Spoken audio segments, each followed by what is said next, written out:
We are live, live, live, live. Welcome in, welcome in.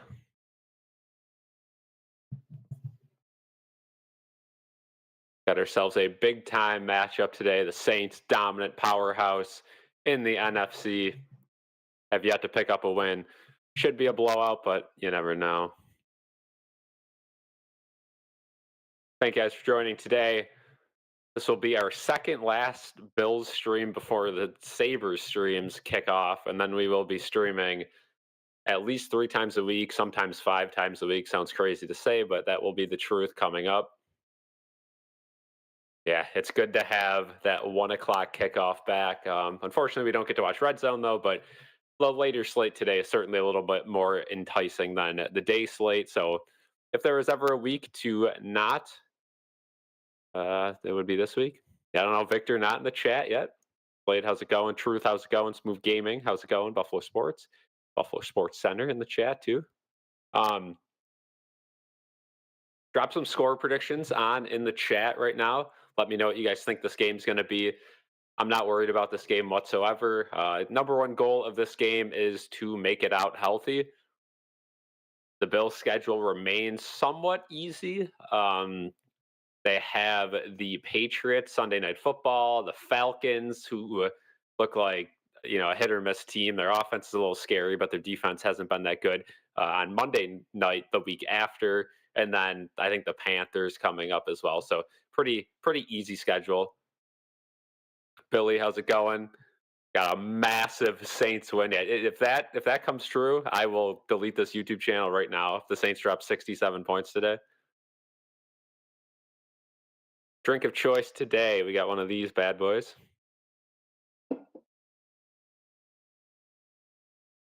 ECMC.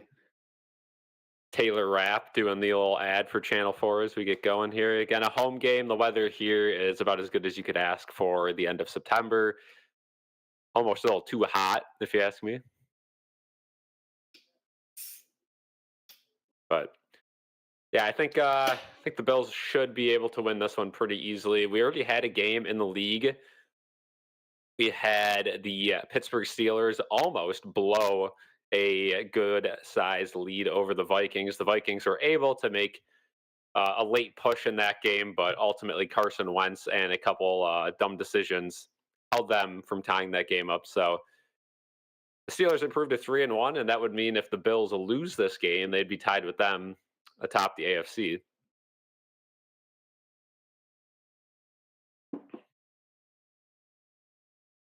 Yeah, thank you guys for joining this stream. If you guys haven't yet, leave a like. Slate's got Bills 3-0. Another one. Both those scores, if those come true, channels getting deleted. So some key names not playing for the Bills today. Spencer Brown on the offensive line. This is the first game this season that the Bills will have one of their starting offensive linemen on the sidelines. That will pave way for some of the backups to rotate in. I'm sure we'll see some Alec Anderson in there. On defense, Ed Oliver, Matt Milano missing another game. Second one in a row for Milano, third in a row for Ed Oliver. I think the Bills will be just fine without those two today. Better to rest them. And then Brandon Codrington, the punt/kick returner/7th-string cornerback, is out. I've been complaining about him all season long. So the fact he's not playing will give somebody else a chance to return kicks and maybe have a little bit more success back there, because Codrington, aside from one return, has not really had any upside.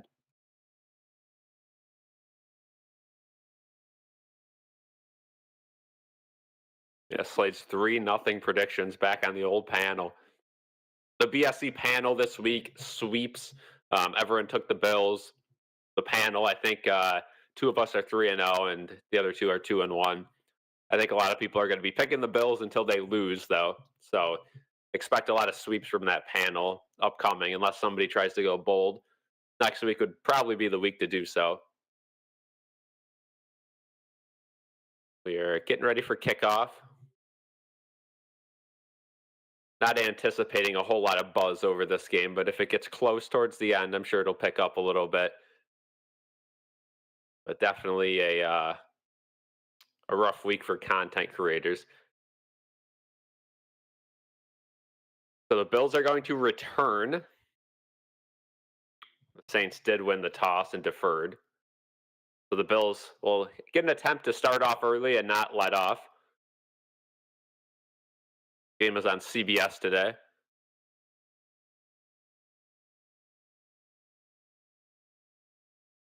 Kellen Moore, the coach for the Saints, first season. The Saints have not started 0-3 since 2016.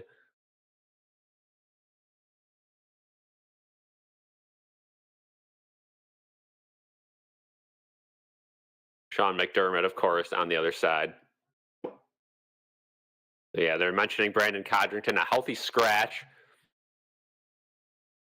So Curtis Samuel will be there to return kicks. We'll see if that has any effect on the offensive play calling as well, if Curtis Samuel gets into it, but we're underway.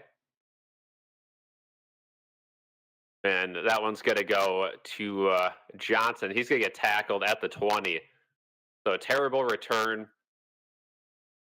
They kicked it to Ty Johnson instead of giving Shakir a chance. And yeah, Ty Johnson, not the best return guy. So again, as much as I complain about Codrington, I love Ty Johnson, but anyone else back there would be a little better. 1st and 10 from the 20.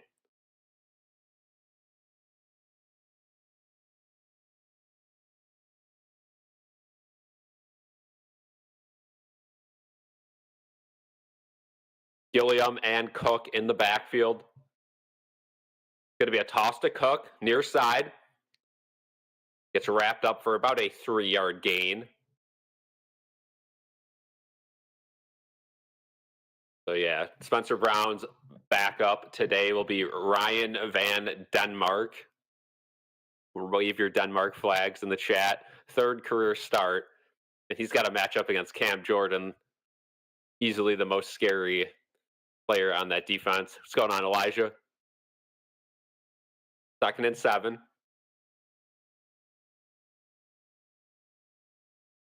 Shakir in motion. Allen drops back. Gonna throw it over the middle. Wide open is Palmer, and he breaks free of a tackle, and he gets brought down at the 40. 1st down, Bills. Good start to the passing game. Again, if the Bills play this game out right and get a couple scores early on, then they'll be able to slow it down. But I would like to see them experiment in the passing game, like I mentioned in the preview.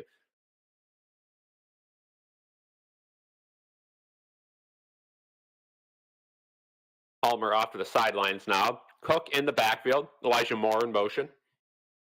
Hand it off to Cook. Makes one guy miss, and he gets tackled for a 4-yard gain.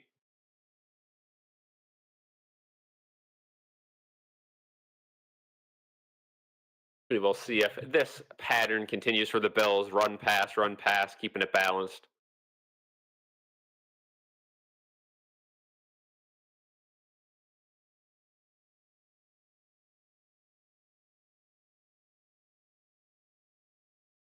Second and 6.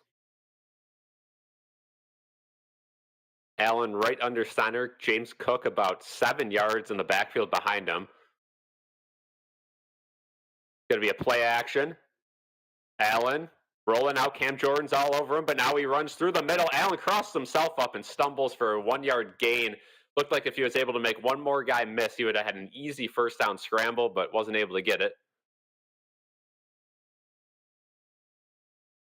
So now we're going to have a 3rd and long for the Bills around midfield.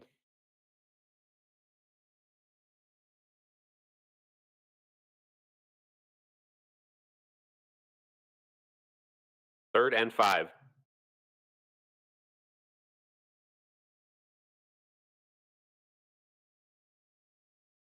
Shakir in motion.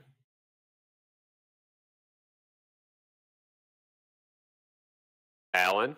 He has time. He throws it out wide. That is Curtis Samuel. He breaks free out of bounds. It's going to be a 1st down. About a 7-yard gain. Curtis Samuel's first action of the season. Good to see him back in a Bills uniform. He was somebody that was underused mightily in the beginning of last season.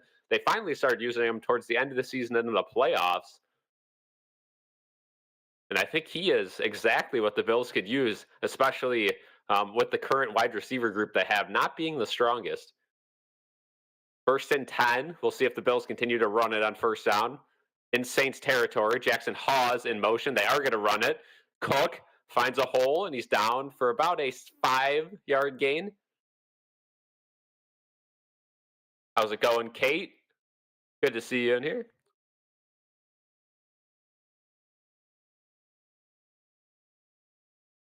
Yeah, and this stream might be the least exciting stream of the season. Definitely had this one circled as a kind of a snooze fest game, but you never know. Gotta bring on the promise here of streaming every game. This would have been one in years prior that we probably would have skipped, but you never know. Quick play on 2nd and 5. Wide receiver screen, and Shakir is going to break free of multiple tackles. Somehow, some way, stays on his feet, and he's into the end zone for a touchdown. Khalil Shakir does what he does best.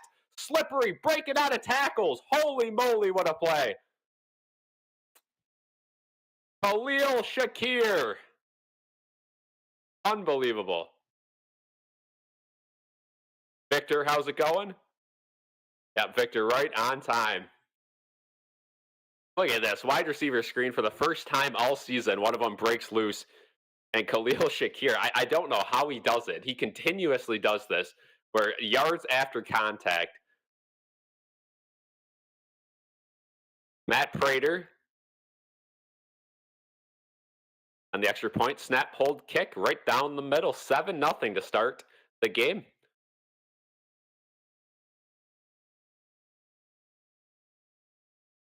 Oh, that one will have to be posted for a YouTube short. What a play that was.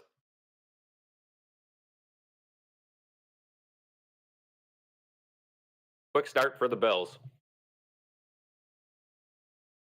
Now we head to commercial. What I'll do for commercials this game, I'll just give you guys score updates around the league. Starting at around 3 o'clock, the MLB has their final day of play as well. Couple playoff spots on the line, so I'll keep you guys updated of those scores as well. Let's take our first look around the league, see if any other teams have put up any points. Looking like Atlanta's up 3-0 on the Commanders. Cleveland, Detroit 0-0. Houston has the ball against Tennessee 0-0. Carolina, New England 0-0. Giants marching down the field on the Chargers. Something to monitor. Scattaboo having a big game so far. Good. Put him in my fantasy lineup in a couple leagues. Philadelphia up 7-0 on the Buccaneers. A battle of 3-0 teams. That's probably the most highlighted circled game in this early slate. As a Bills fan, that game doesn't have too much meaning for us. So a good game, nevertheless.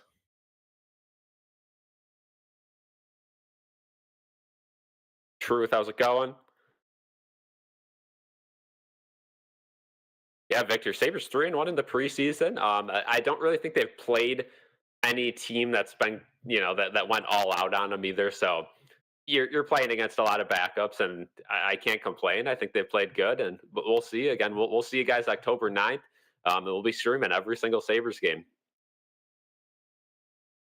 Now, Don will be doing the home opener on October 9th. I'll probably be at that game.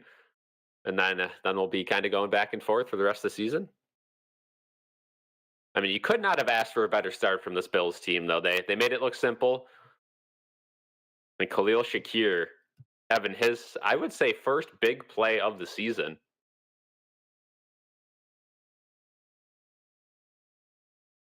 Hey, Victor, this is the least excited I've been for a Sabre season, I think, my entire life. So if that equals success, I'll take it.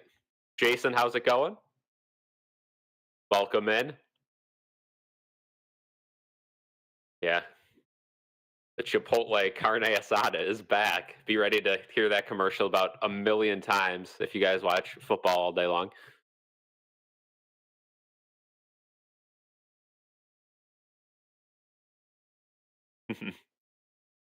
Yeah, Jason, there's nothing worse than watching a Bills game where you got to be quiet and not react. Matt Prater kicks it off. It's going to be fielded at the 2. And the return goes to about the 32. That was Jones Jr. on the return. And here comes Spencer Rattler. 0-9 as a starter. 0-9. He's got to slay a giant tonight if he wants that first win, or else he is going to be 0-10. And I don't know how much longer his NFL career is going to be, of course. They drafted Shuck out of Louisville, and his time is quickly approaching. Rattler's first play is a handoff to Alvin Kamara, and there is a big tackle. Deion Walker broke right through that offensive line, and that's going to be a 1-yard loss. And Olave and Kamara, those are the two guys you got to keep your eyes on this New Orleans offense.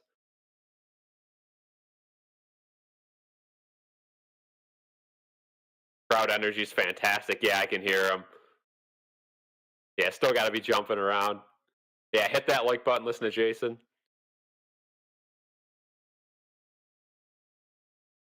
And now we have a flag.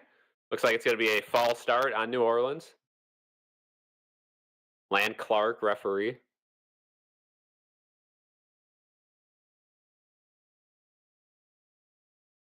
Nope, so they're going to say before the flag, New Orleans called their first timeout. Elijah saying he likes the Steelers as well. Well, the Steelers had quite the win. They improved to 3-1, and Aaron Rodgers looks good enough to get that team probably to the playoffs so far. DK Metcalf, a huge pickup for them. Pickens, and that defensive line is still scary. So the Steelers are certainly going to be a threat in the AFC this year. Jackson Dart just got his first NFL touchdown, a 15-yard rushing touchdown. Giants up 7-0 over the 3-0 Chargers. All right, Saints now from the 30. 2nd and 11. It's going to be a toss out wide to Kamara. Doesn't have much space, but he does find a hole. Gets hit a little bit late out of bounds by Bishop. No flag. It's going to be 3rd and 8.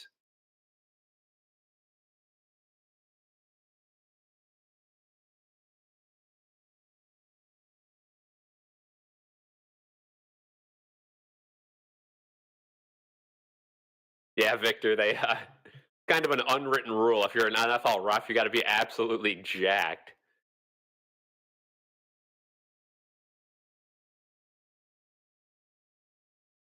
Third and 7. Empty backfield for Rattler. Bills showing a blitz. They pull back. Only 4 men rush, and Rattler's going to take off. Makes one guy miss, makes another guy miss, and he's down at the 43-yard line. A first down for the Saints. Yeah, it looks like Ed Hockley, huh? Not. Oof. Cam Lewis was the one who dove and missed the tackle there. John, how's it going? Go Bills. Yeah, MLB umpires, their general rule of thumb is you gotta be a little bit bulky, right? Because I mean, if you're a home plate umpire, you're getting hit with the balls quite a bit. You gotta have a little bit of fat on you to absorb those. So it is a smart thing. Kamara up the middle on first down, brought down by Shaq Thompson. Good tackle for him. He's been a bright spot. Somebody we didn't expect to see too much coming into this season, but good tackle from him.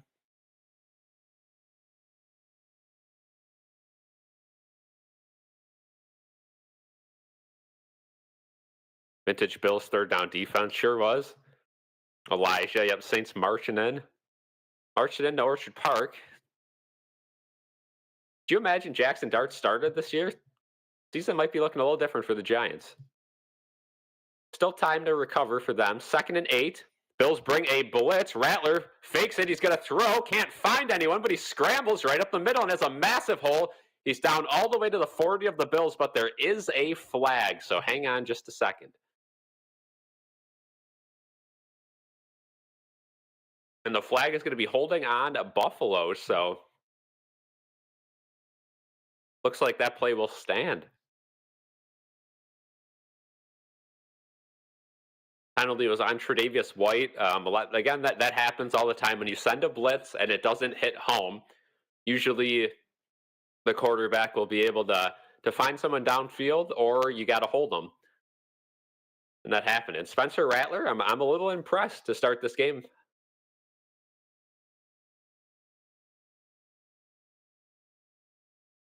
And he's got just enough speed to get out of those situations. So 1st and 10 at the 35. Rattler fakes a handoff to Kamara. Throws it to Jawan Johnson, a first down and more. Goes down very awkwardly at the 18. Oh, and he's limping a little bit. Jawan Johnson, it looked like he tore both of his calves falling to the ground, but hopefully just an awkward fall. He's already up and walking to the sidelines.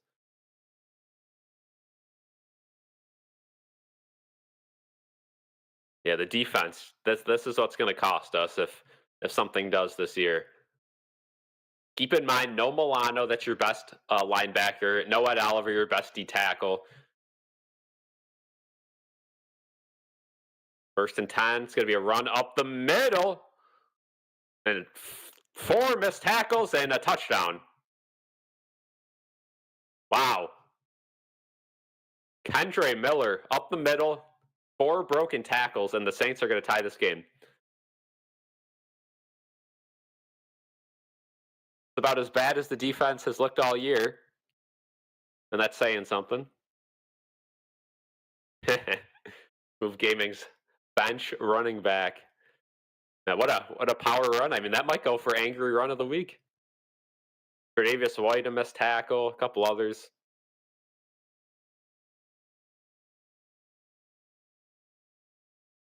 Extra point to tie this game. Snap, hold, kick, up, and right down the middle.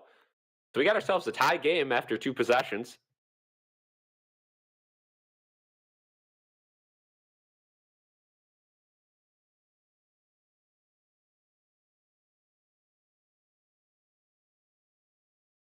A couple third downs there that the Bills could not contain Rattler. But again, it's the Saints. You should be able to score a bunch of points on them. Not worried yet. Let's look around the league. Cleveland has just scored a touchdown on Detroit. 7-0 Cleveland. And all of a sudden, Cleveland might have new life. Houston still methodically moving down the field. The Carolina Panthers have 6 points. I don't know if they missed an extra point. Yeah, they missed an extra point, so 6-0 over the Patriots. But if the Patriots lose this week, they're going to be in a near must-win situation against the Bills next week. Chargers have the ball now against the Giants. Don't think any other thing has happened yet in the league. Atlanta's marching on Washington, already up 3-0.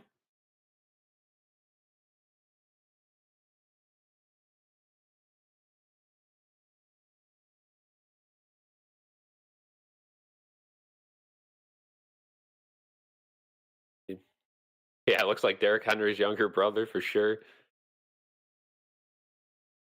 Yeah, John Jackson Dart looks legit, and it's going to be exciting for the Giants. Yeah, defense got to be better for sure. Trap game for the Bills. It certainly is, but you could say that about a lot of the upcoming games. Eventually, you're going to lose a game. It better not be this week, though. The Saints' defense is too weak to not outscore them, at least. Again, you're out a couple starting defensive players this week, but even with that being said, there's no reason you should let the Saints into this game. Yeah, Cleveland's defense is nasty. So if they could keep Joe Flacco in a rhythm, they could certainly be a playoff team. Sabeskis, how's it going? Oh yeah, trap games. I think that's always been a football term too, at least as far as I can remember.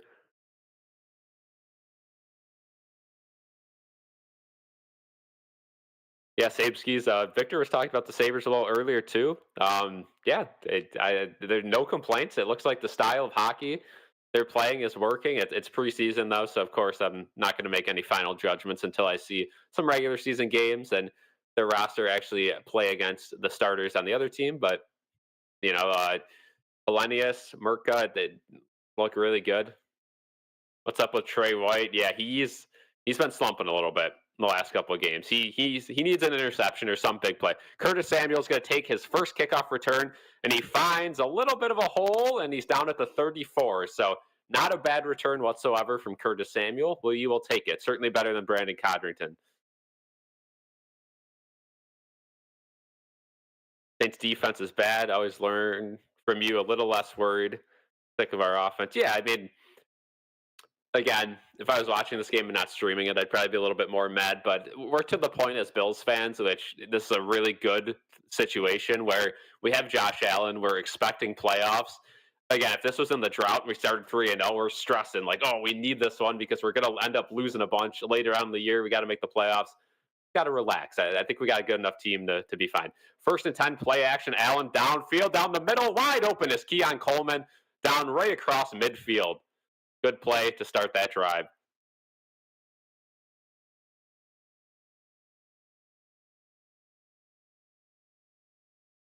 Yeah, save skis. That's all they got to do. Just stay right in that wild card race and make a move at the trade deadline. Elijah wants me to pick the Ravens and a Chiefs game. In my prediction video, I picked the Ravens, and I'm going to stick with that. I think the Ravens are a little bit more talented, and I'm going to pick the Ravens to win that game. Derrick Henry possibly 2 fumbles away from them being undefeated. Cook on a 1st down wiggles his way from a couple tackles and stumbles forward for about a gain of 5.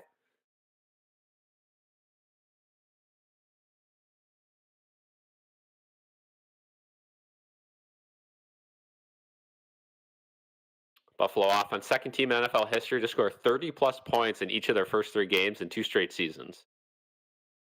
So that shows you how dominant the Bills' offense has been, even without a true wide receiver group the last couple of years. 2nd and 5 is going to be play action. Allen looking deep towards the sideline, wide open. Keon Coleman out at the 24. McKinstry in coverage.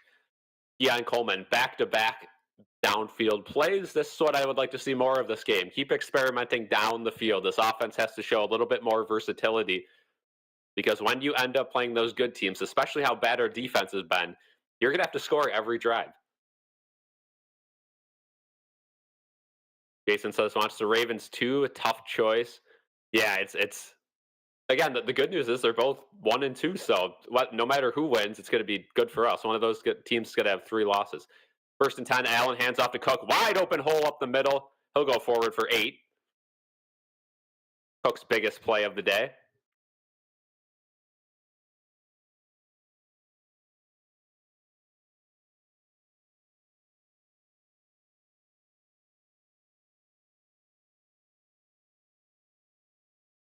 Daveski's 260-pound guy. Yeah, that's oof. Those beer league hockey leagues are no joke. You got a nice mix of talent all over, and some of those games get pretty brutal back and forth. So I don't know if you play in a league that gets chippy like that, or if that was a one-time thing. But those are crazy.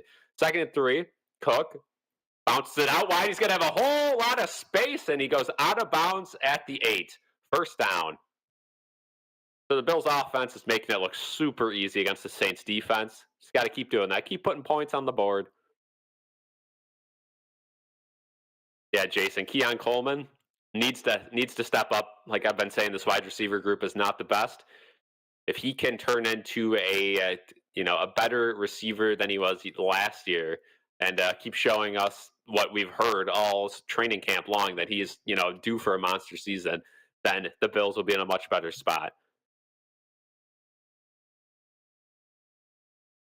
Open ice, that's it. 1st and goal, Cook up the middle, and he's barreling forward. He's trying to get in, and he's down at around the 1. Had 2 Saints players hanging off him. He was still carrying the ball downfield. Picked up an extra yard or 2, but wasn't able to get into the end zone. So we'll have 2nd and goal from the 1. And he almost handed the ball off to Elijah Moore. That would have been something. Elijah, thanks for the update. Eagles up 2 touchdowns on the Bucks. Elijah, that's your role too. If you want to keep anytime somebody scores, if you want to put it in the chat, that's much appreciated. Cook up the middle, and he is in for the touchdown. James Cook sets the franchise record for a rushing touchdown in 8 consecutive games.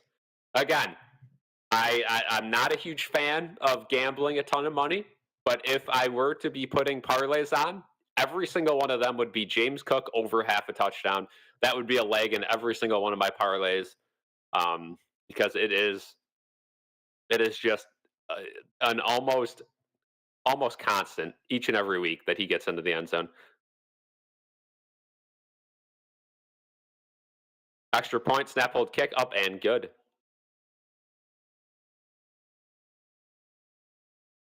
Yeah, Victor, I saw that on the replay too, a little slow mo. It's almost looking like he was throwing the ball forward to Elijah Moore.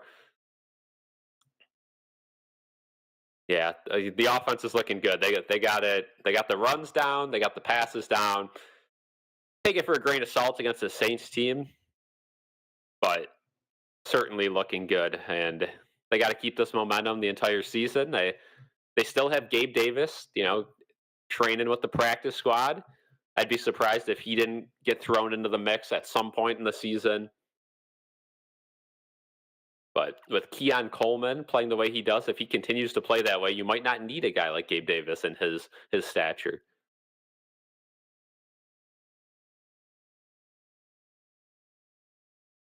Sabeskis, my brother lives in Cleveland. They are all on about the baseball. Yeah, the Guardians and Tigers, what a division race that was at the end of the season.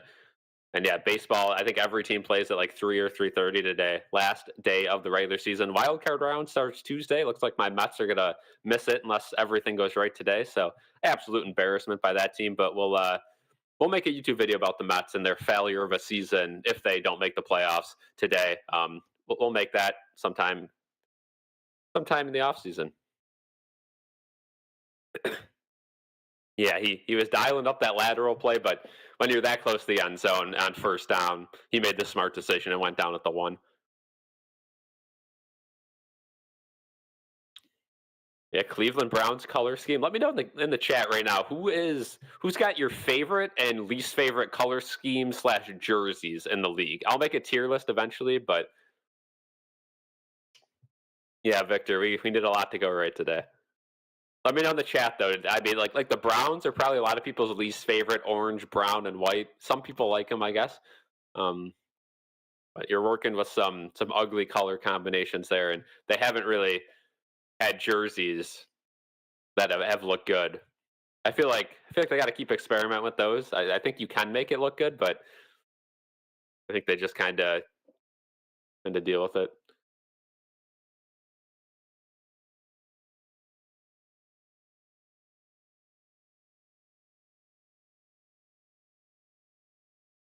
So CBS is showing your weekly shot of chicken wings being served, highlighting Maine and Hamlin, right in East Aurora.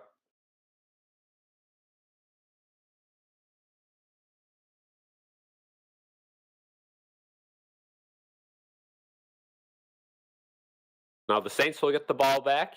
See if the defense can do a little bit better than they did last time. Prater lining up the kickoff. Proud getting into it. I could hear him through both ears. Another really good kickoff field at the 1. And this time the Bills special teams does a little bit better. Get them down at the 24, but there is a flag that could back the Saints up even more. I think it's gonna.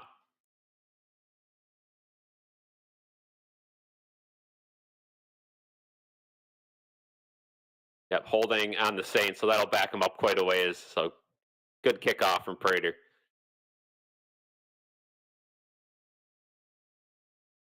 Yeah, Victor, those Chargers powder blue ones, they're pretty nice.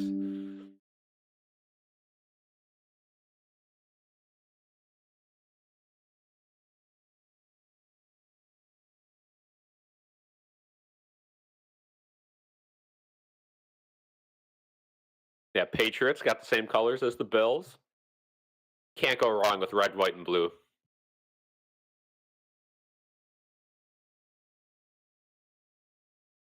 Yeah, 1st and 10 from the 13. Kamara's going to have a big time carry. That's going to be a gain of around 15. He's all the way up to the 30. Jason wants some wings now. Yeah, they no matter how many wings you have, you always are going to want more. Every time they show those graphics, I mean it's a shoe in, right? Niagara Falls and wings they're going to show you.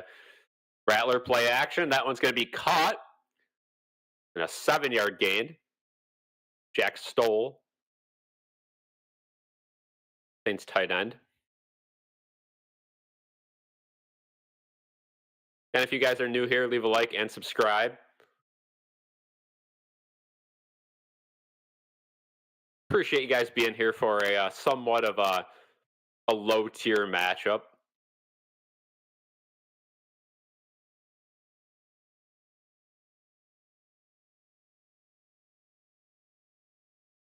Handoff up the middle on 2nd and 3, and Kamara is going to have that and more. Down at the 43, 1st and 10 Saints. They're making it look easy against this Bills defense. Maybe a high-scoring game where we're going to have a Drake London touchdown to put the Falcons up 10-0 on the Commanders. Bills will have to face that Atlanta offense in a couple weeks.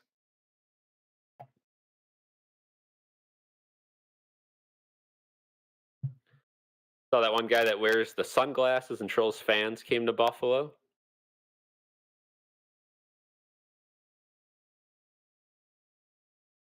Be a handoff up the middle for 2 to Miller. So finally a good play by the defense. Greg Rousseau, welcome to the game.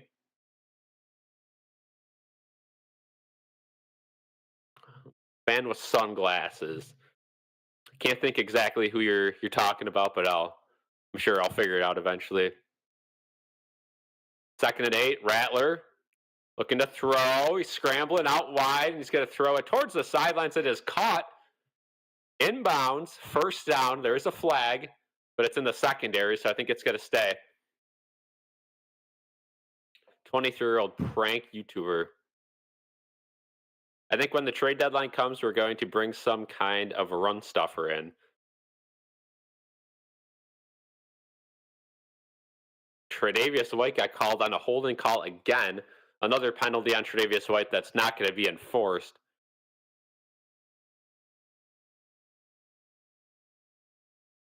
Yeah, definitely a hold. So that'll bring us to the end of the 1st quarter. The Saints in Bills territory, but the Bills 14-7.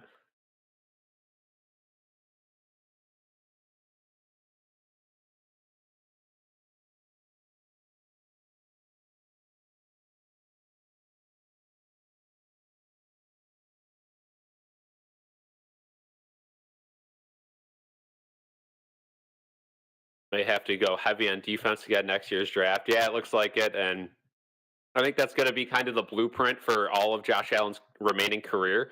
Get him weapons in free agency. Get him, keep exchanging receivers. You got James Cook locked up long term at running back. That offensive line locked down for quite a while now too, which is good. Very strong offensive line. I think you're going to have to keep going young on the defensive side and getting guys like Joey Bosa for 1 year to fill gaps each and every year. Which eventually that's going to pan out, but I think it's a system thing for the Bills. They don't really have the right personnel right now to run the Sean McDermott zone defense, and they continue to run this kind of defense, and we see it every 3rd down. They're not a very cohesive group with these zones. So I think they should probably start to change it up, running some different stunts, sending some more pressure. I don't know. Something's got to change on this defense. It's been the same thing for multiple years now. And one of the Bills had a solid defense. You got to go back to the Rex Ryan era, unfortunately, or, maybe a little after that, the year they broke the drought. Of course, if you guys remember that horrible wild card game that broke the drought against the Jaguars, the defense was keeping them in it the entire game. That entire season was all the defense. And since then, it really has been all the offense, and the defense just has let us down.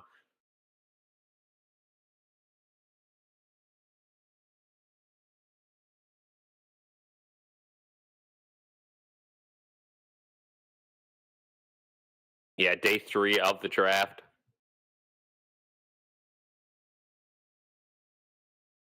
Let me know in the chat. Where's your guys' go-to place to get wings? If we're talking wings, what's everyone's favorite? I think I'll do a series on this channel at one point where I try some of the famous wings around Buffalo, because gotta set a ranking. Maybe I'll do like a Dave Portnoy type wing review. If you guys would be interested in seeing that.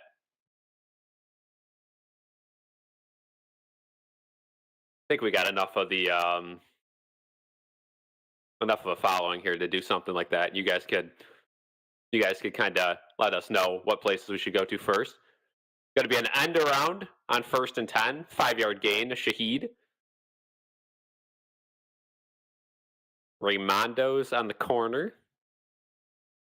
Never been there. Sabesky says Gabriel's Gate. I've also never been there. That's why I think it would be good, because I live very close to a certain barbell location, and that is, the top marquee place. And then like the little place around me I've tried to, but as far as big name places, haven't really been to. There's our first sack of the game. Daquan Jones, maybe a loss of 1, tackled right at the line of scrimmage. 3rd down, potentially 4-down territory for the Saints if they don't get this. Jason says kind of expensive but worth it every time. All right, I'll have to try it. Narp is the dude's name. He does it all over. I think if I saw him, I'll look him up after the screen. If I saw him, I'd probably recognize him, but I don't recognize the name. Olave in motion, 3rd and 5. Rattler motioning guys all over the field. Play clock's ticking down. The line looks confused. 1, they just get the snap off. Taylor Rapp, all the way down, fumble. Rattler loses the ball, and it is out of bounds at the 45-yard line, all the way back in Saints territory. That's actually Terrell Bernard on the pressure. Thought I saw 9. It was 8. Terrell Bernard changing his number is not going to help me this year. Terrell Bernard. It might actually have been an incomplete pass. Let's see. It looks like he kind of spiked it into Bernard, which should be intentional grounding. Yeah, it definitely looks like it was coming forward. TJ Sanders also in pursuit. I think they kept it a fumble. Anyway, 4th down. Bills are going to get the ball back. Khalil Shakir. And now okay, so they called it incomplete, but now the flag drops, and I think they're going to call it grounding.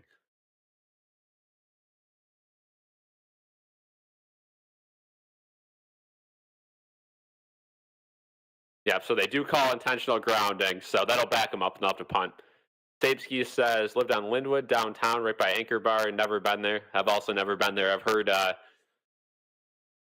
Anchor Bar and Dolphs are a little too overrated, so never been to either of them. 4th and 22 now. And Shakir will get a chance to return a punt. Yeah, a lot of great places. I think I can make a series about it and stretch that out for, if I wanted to, a couple of years. There's so many places.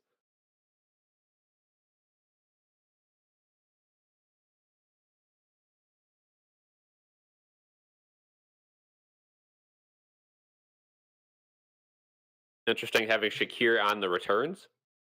Yeah, McDermott experimenting stuff without Codrington. Shakir has punt returned in the past. And as we saw in that touchdown, he certainly can get yards after contact. Not the fastest guy, but we'll see what he can do. He's going to catch the ball at the 6, and he's going to take it all the way to the 12, and he goes out of bounds. So long field for the Bills when they get their chance, but it looks like we're going to cut to commercial break.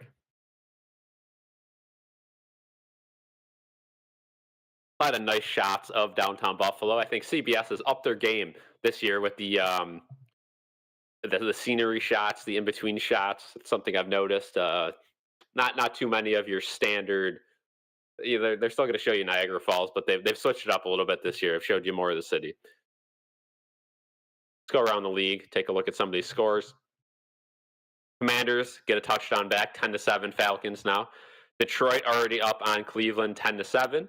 Houston gets a touchdown. I believe they're up 6-0. Let's see if they. Nope, 2 field goals actually. The Patriots have taken a lead, 7-6 over Carolina. And the Giants in the red zone against the Chargers.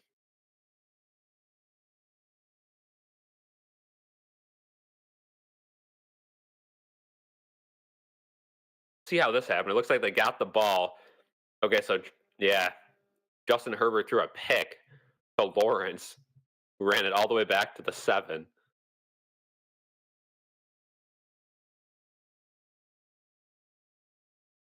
So the Giants will go up 2 scores there, whether they get a field goal or touchdown at the end of the first there as well. That game a little bit slower than the rest of them. The Eagles up 14-3 on the Buccaneers, so they might be able to run away with that one. The Buccaneers, without Mike Evans, I don't know. They did get Godwin back, but I don't know how far they're going to be able to go without Mike Evans.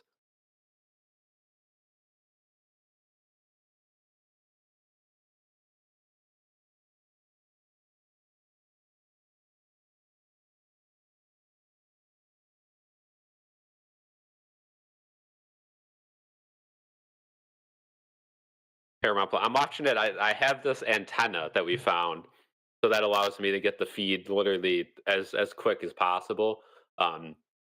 So again, I could watch it on Paramount. I could watch it on a cable box, but I'm just using the old school antenna, and it seems to be the quickest feed for sure. Stapskis can have wings because no carbs.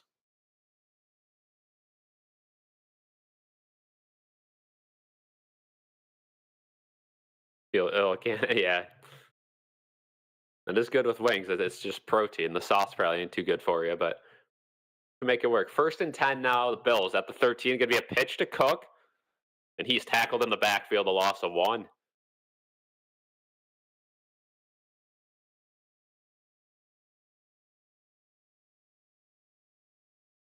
Yeah, Jason. If you use that antenna, you'll probably be booted up a couple seconds at least.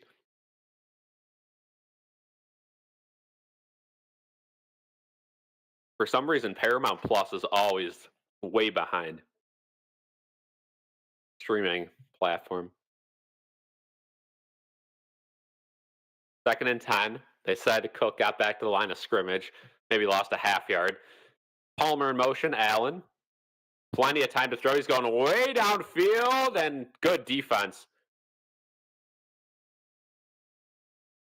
Thanker, the rookie defensive back, was able to get a hand on it. It was an up ball for Knox.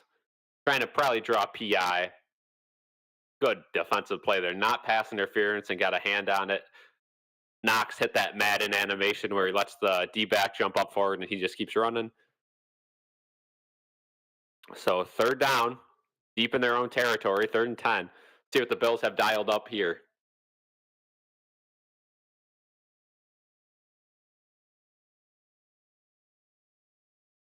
Ty Johnson, 3rd down back, right next to Allen. He's in there to block.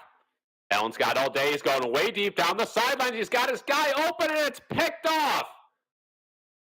Sanker, back-to-back plays. That one's picked off. Luckily for the Bills, it's deeper down the field, but that's his first pick. And how about it? First pick against Josh Allen. First turnover of the season.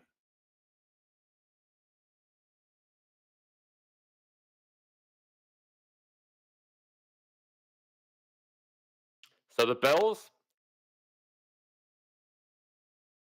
that one was intended for Coleman, who did beat the guy he was on, but he had some help. And double coverage down the field usually doesn't end well, especially if you're throwing it to a slower wide receiver like Keon Coleman. So first real mistake that Allen's had all season long. I don't mind it. Keep stretching the ball down the field. I don't love it necessarily on 3rd and 10, deep in your own territory, but you could call it an arm punt. Probably didn't have his first read over the middle open and decided to just heave it up, see if Keon Coleman could jump up and keep his good game going, but didn't pan out. Yeah, Victor, I agree, but once in a while you got to do it. You got to have that on film, right? If teams know you can throw it downfield and that you're willing to take that chance, your run game is going to open up quite a bit. So you gotta have that on film. But don't be surprised if McDermott trots that offense out next drive and they hand the ball off 3 times in a row. First lived on my own in 2014. I had one of those flat antennas. Lived downtown and got like 20 stations for free, half Canadian. Only paid $50 for internet. See, that's not bad at all. $50 for internet, and then you get the free channels, and then the rest you can get online. If you have internet, just get a laptop or a smart TV, and you're good to go. 825 a month.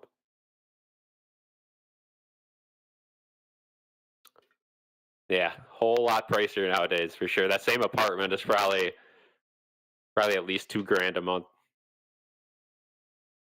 Things are bound to happen. Allen doesn't make too many. Yeah, again, I'm not nervous just yet, but not the greatest start. Not the greatest start. See if the defense can get another stop and start picking up this momentum.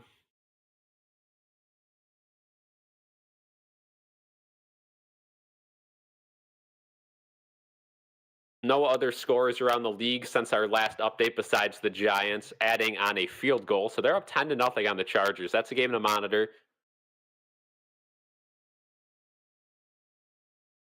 So we come back from commercial break.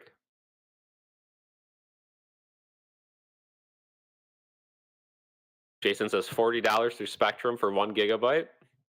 Pretty good.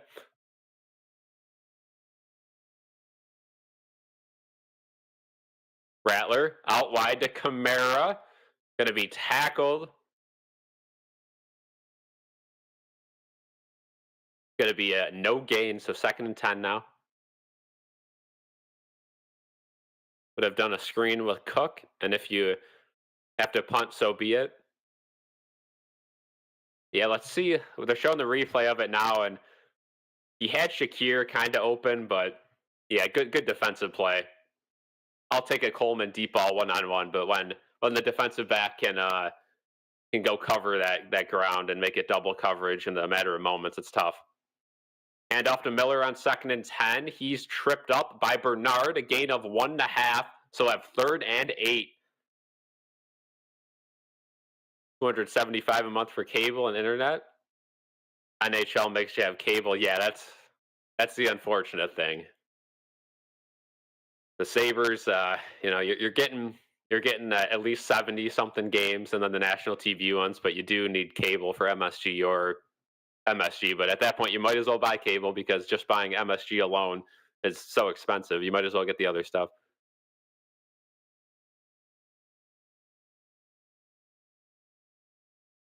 Rattler downfield, and it is dropped. Olave bobbled the ball. He would have had it. Yeah, Dorian Strong was the one to make that first tackle, and he is now in the game for Tre'Davious White. So Tre'Davious White maybe benched. I don't think he got hurt, so probably just maybe taking the drive off.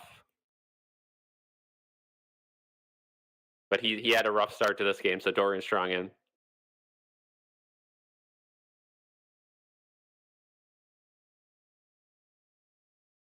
Drake May, 5-yard rushing touchdown. Patriots go up. They're going to be up 8 on Carolina. Punted to Shakir. He's going to let that one go over his head, and that one a good bounce for the Saints, and it's downed at the 2. Back-to-back great punts from Kroger.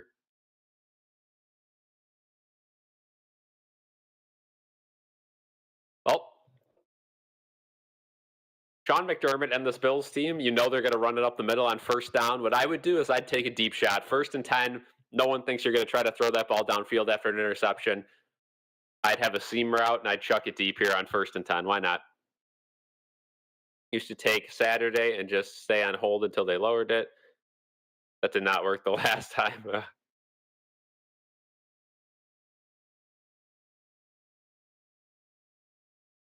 I would never pay for cable personally. We have everything like Netflix, Hulu, HBO Max.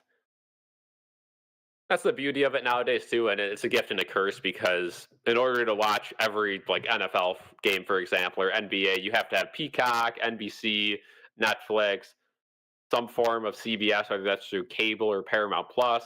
Fox, same thing. You have to have their streaming service or it through cable, um, Prime, or some form of internet to get Twitch. A lot of money, but again, if you're smart, all you need is internet to find some form of the game. Here in New Hampshire, I've seen all the Mets games either through streaming, having Fox, TBS, and or an MLB at network. Don't have SNY. Yeah, the thing they do is they put these games on picks for the Mets too, which is really annoying because it's just a city station. So those are the ones that drive me nuts. I do have SNY just through regular cable. I guess we're close enough where we get the New York City baseball stations, the Yankees Sports Network, yes, and SNY, obviously being the Mets. Yeah, smooth gaming right there. Picks terrible. Sabres game needs cable, and it's my only real sport. All the streams for films and stuff. Yeah, it's tough. But again, it's worth it too. I mean, I'll always say you gotta spend money on something you like. So if you guys like watching the Sabres, just find a way to watch the games, and it's worth it.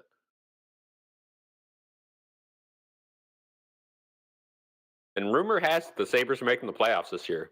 That's what they're saying.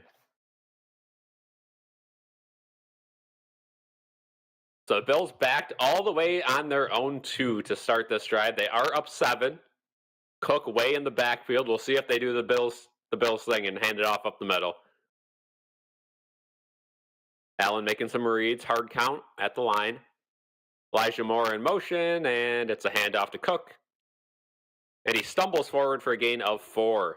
Got hit at the line of scrimmage, but managed to crawl for yards.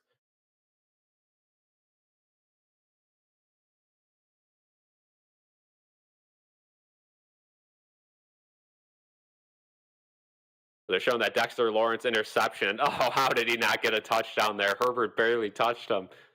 So yeah, the Giants, like I said earlier, had to settle for a field goal, but that should have been a pick six. 2nd and 6.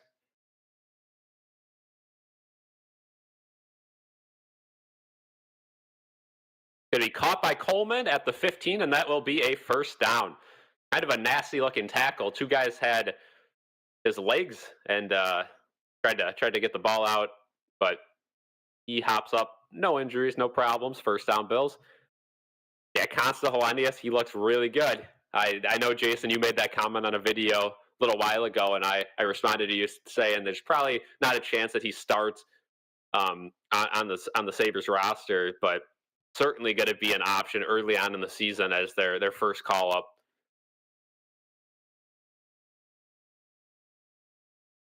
5 seconds on the play clock.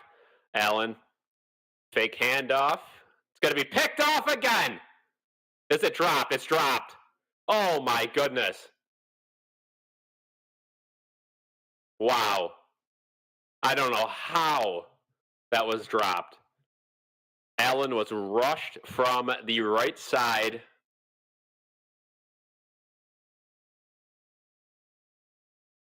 Van Denmark missed his block. Allen was forced to throw it quick. His arm got hit, and I think Werner was the guy and dropped the interception. Oh, it doesn't get any easier than that. That would have been a massive play for the Saints defense, but instead it's 2nd and 10, and the Bills escape disaster.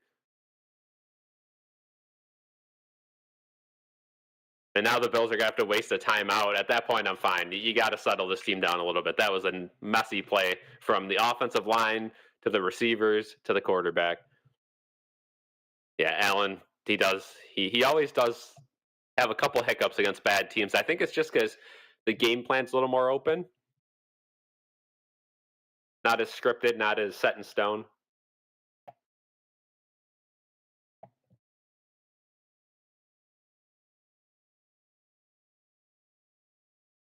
Yeah, Victor, I think you got to get those jerseys out. Got to start repping them with pride. This is our year. Babesky says U.S. men's national team makes you have internet for cable to watch anything. Paid 220 for a pay-per-view friendly in 2011. $220 for a pay-per-view? That's crazy. U.S. men's national soccer team has been quite the disaster. I've mentioned this on streams prior, but with the World Cup coming up, I figured I'll say it again. It's an absolute shame what our soccer team is, and there's got to be a better group of guys here, right?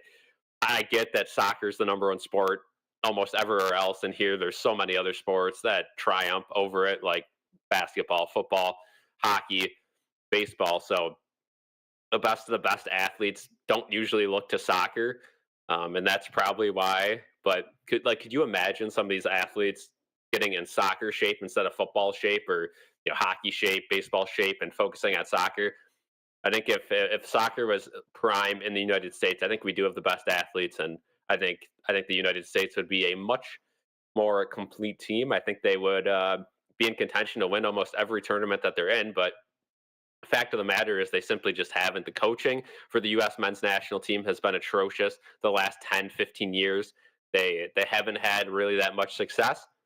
The last World Cup, I thought they played better than expected, and this time as the host, North America being the host, Canada, Mexico, and the United States, got to get out of the group stage and hopefully win at least one knockout round game.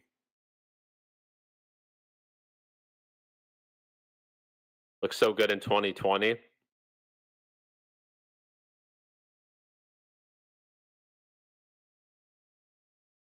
Yeah, nowadays the pay per view is called premium live events. If you're a wrestling fan.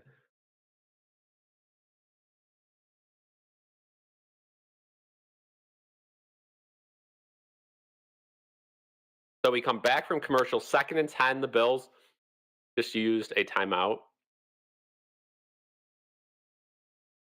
And yeah, Allen, that bad pass was a deflected ball, and his arm got hit as he was coming through. So can't blame Allen on that one. Got to blame Ryan Vandemark for blowing his block. Anyway, second and 10. Bills avoid disaster so far. That one's going to be a crosser to Shakir, gain of around 4.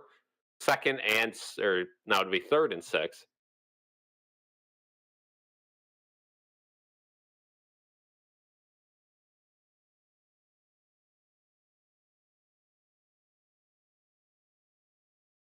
Yeah, Sabes, because I'm not talking about the offensive lines, but could you imagine offensive linemen, but like the defensive backs in the NFL using their speed to play soccer and training at accuracy and passing?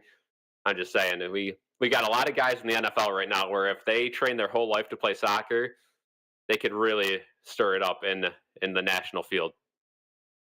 Third and 7. Allen gets the snap. He's rushed pretty quickly. Nobody's open. Now he scrambles out wide. He's going to throw way downfield. He's got no one open. Curtis Samuel was tackled to the ground, but it was out of bounds. So no penalty. And Alante Taylor, the cornerback in motion, is down on the ground, out of bounds. So he's going to be injured. I don't know exactly what happened to him.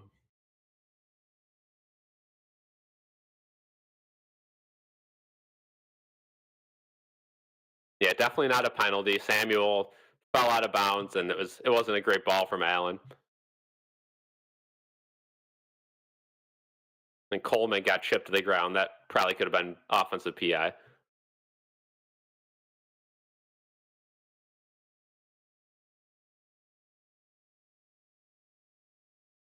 Fourth and 7. And here comes Sean McDermott 2.0. Cameron Johnson, his first punt of the game.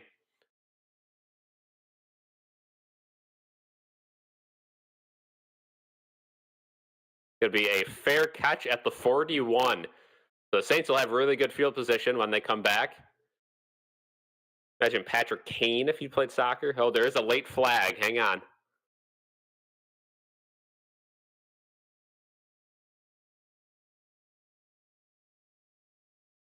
Line of scrimmage flag.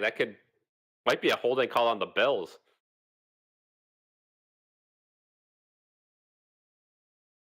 The referees are gathered talking about this one. They signaled hold, but they didn't point to a side, and now they are debating.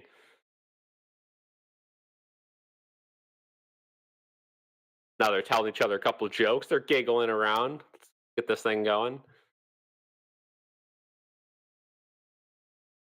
So they call holding on the Saints. It'll be a 10-yard penalty. That'll help the Bills defense out quite a bit. Always the worst penalty to take, a special teams penalty on a fair catch. Always the worst to take.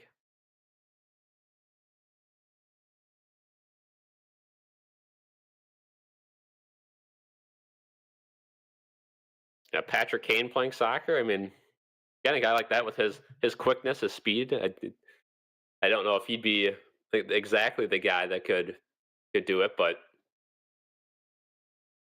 I mean, you could probably list off 200 top athletes in other sports that don't play soccer right now, and if they train their whole lives to play soccer, with their athleticism, their size, their height, their speed, I'm just saying. And look at this, Jordan Phillips on the field, and the crowd going crazy for him. Welcome back to Buffalo, Big Phil. Saints will start on the 31 now after the 10-yard penalty. And he's doing his thing. The crowd's going crazy. The Jordan Phillips emote.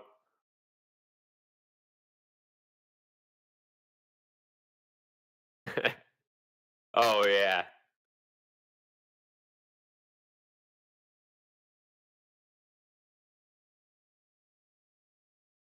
It looks like they're moving the ball up. I don't know why.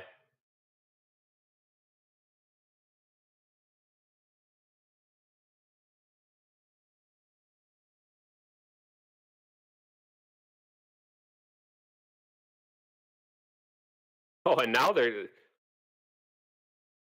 What? So after all of that, the refs have changed the holding call to a hold against the Bills. So that'll move the ball up at midfield. Again, like I said, the refs are chit-chatting and giggling in the circle, so obviously they have no idea what's going on. It's always the worst when these refs are joking around and then they get a call bad like this. Pretty embarrassing. Anyway, 1st and 10. It's a tough job. I get it. And Kamara is down after a 5-yard gain. Greg Rousseau tackles.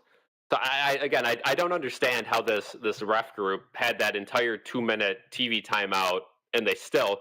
And Terrell Bernard's on the field injured, holding his ankle. The good news is he's calling off the. Oh. Well, now McDermott gets to him. Hopefully just a cramp or something. Initially he was waving away teammates in the training group, but now they are coming out to look at him, laying on the ground.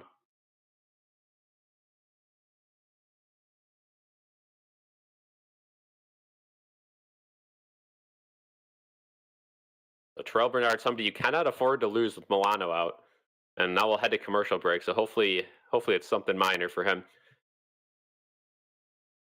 So we'll take this opportunity to set our donation goal. We'll have that on stream in 1 second. We'll start off with one. We'll see if we get a donation on this eventful so far game against the Saints. Kind of a game that nobody really had circled on their calendar, a game that we certainly don't anticipate too many people being super interested in, but we'll see if we get a donation today.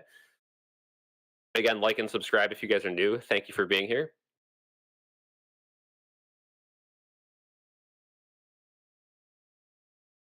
But hopefully Terrell Bernard is all good after that.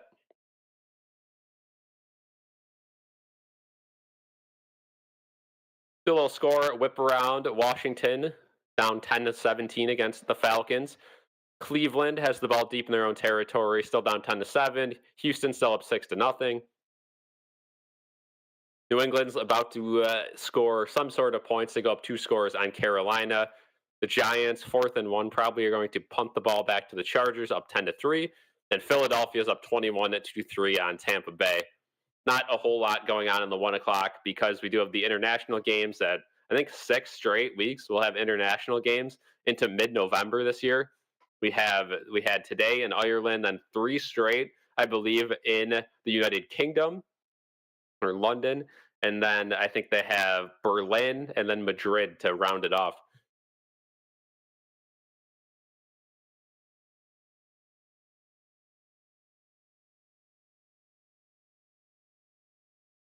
There's the donation goal. We'll see if we could hit that by the end of the first half. Yeah, Bernard getting injured is not the greatest, but he seems like somebody that's always getting hurt too.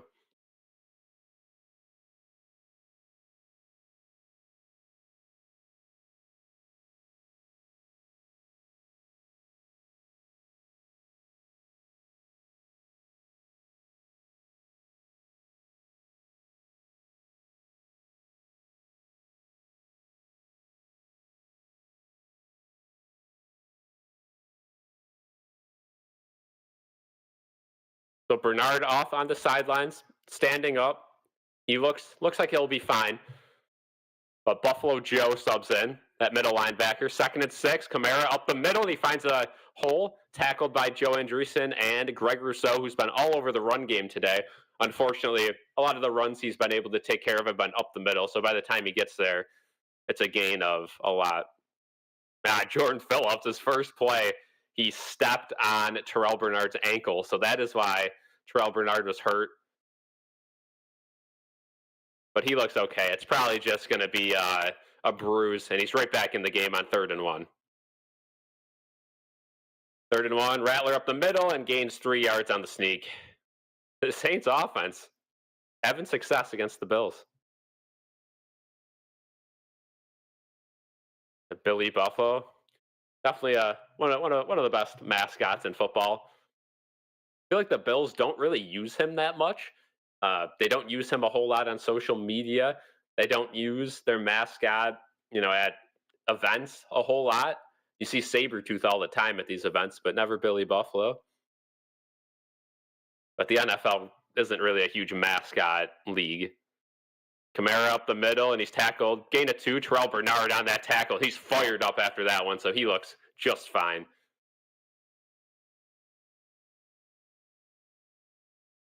Yeah, Saints know the Bills can't stop the run well. There is a flag on that first down play. It might be a hold. Looks like the Saints are backing up.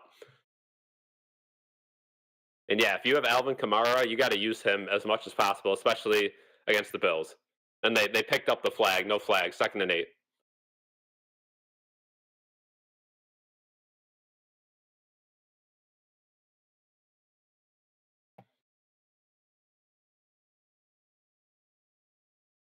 Second and 8. We're in motion. Bills are going to send a blitz. Terrell Bernard all over him, and he had to spike it to the ground. The tight end was in the area, so it will not be intentional grounding, but a good blitz. That's the second time Terrell Bernard was all over on a linebacker blitz today. 3rd and 8.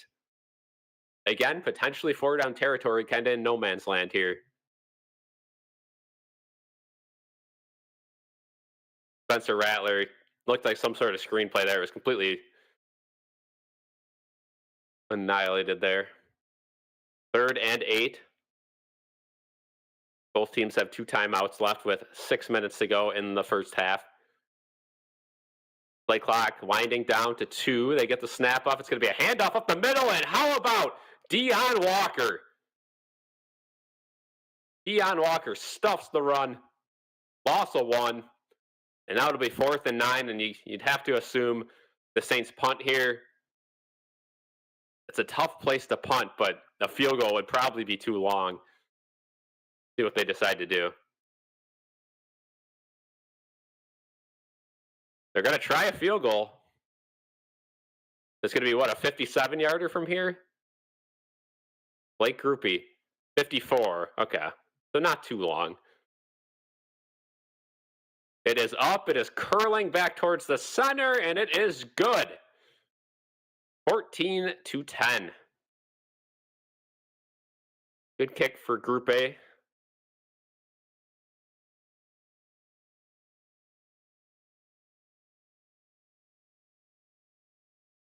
Group B, always got to support him. Notre Dame guy. think they said third-year guy. That's crazy. He was 4 years back for him to be on Notre Dame. But Rattler looked rattled on that last play. He certainly did. When you got a hot blitz like that, nobody's open though. It's tough unless you're a freak athlete like these top guys like Mahomes, Lamar, Allen, that can just instantly read that blitz and roll out and buy themselves extra time. It's gonna be tough.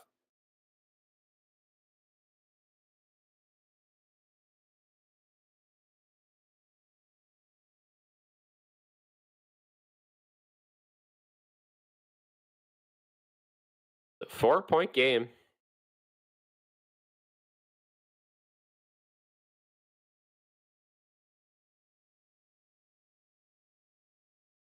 Kickoff. Curtis Samuel's going to return it. And he gets dumped at the 28.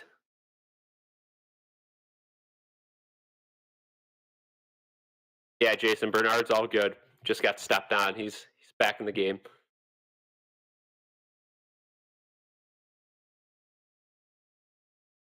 So Curtis Samuel, not a great return there.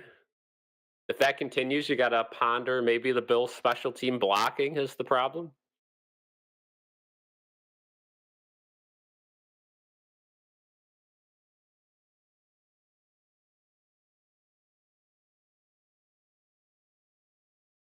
Elijah Moore in motion. They've ran this play multiple times. This time they do give it to Elijah Moore, and he's going to have zero room around the edge. It's going to be a loss of 1 as he runs out of bounds.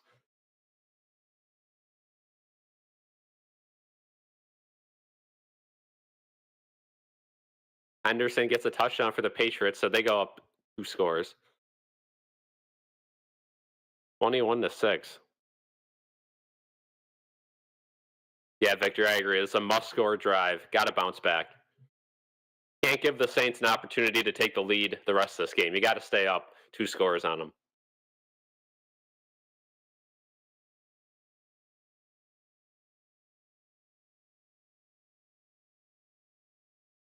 Allen senses a blitz. He's got nowhere to go, and he gets brought down by Cam Jordan at the 20. 124th sack of his career. And Allen looks certainly rattled this game. Has not gotten the blocks that he's needed from Van DeMark this game. But if you're Allen there, you got to find a check down. You can sense that coming. He had enough time to get down to a check down. You can't blame the offensive line there. It wasn't great blocking, but Allen had enough time to find a check down and wasn't able to do that. 3rd and 17 now.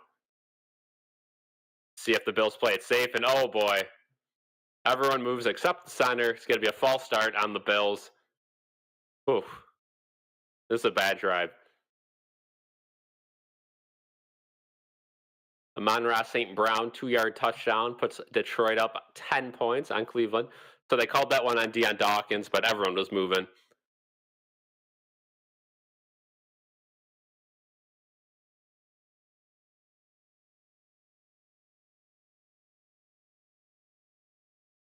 Third and 22. See if Allen tries another arm punt. 5 wide. If I'm the Saints, I'm sending a blitz. Why not? They don't. And they still get right through. Allen brought down at the 5. Sacked again.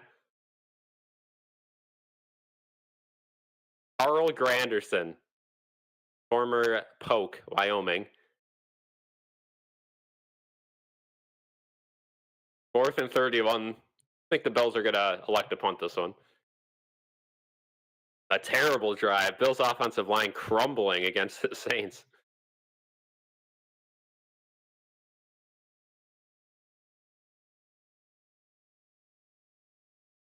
Osiris Torrance, a rare misplay from him. Now Johnson has to punt it out of his end zone yet again. This one not good at all. Fielded at the 50, and the return's going to get all the way to the 40 in Bills territory. Yeah, crowd starting to boo a little bit. Cameron Johnston, can't say he's been any better than Brad Robbins. So that move, I don't know. Don't know if he'll be around here too much longer if these short punts continue. 2:52 to go in this first half. The Bills got the ball first in this game, so the Saints could potentially double dip. If you're the Bills, you got to start sending some blitzes. Get some pressure on Rattler. Make him make plays. First play is going to be a wide open check down. It's going to be a gain of 8 to Brandon Cooks along the sidelines, maybe a gain of 7.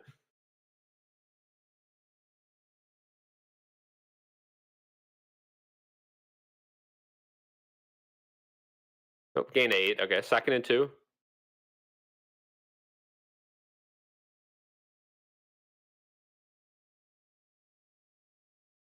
Going to be a handoff to Miller, and he gets a huge lane all the way past the 20, down at the 18. And that could take us to the 2-minute warning if the Saints elect to wind the clock down.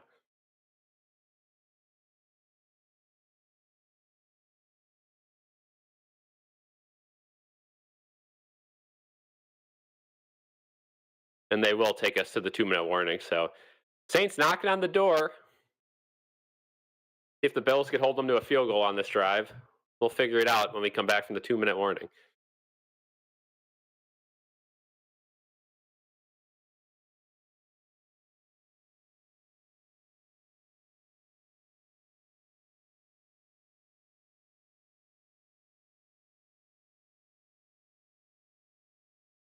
So really rough second quarter for the Bills.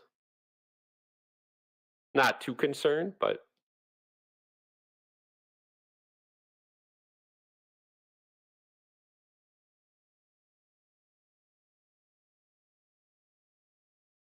Drake London having himself a day.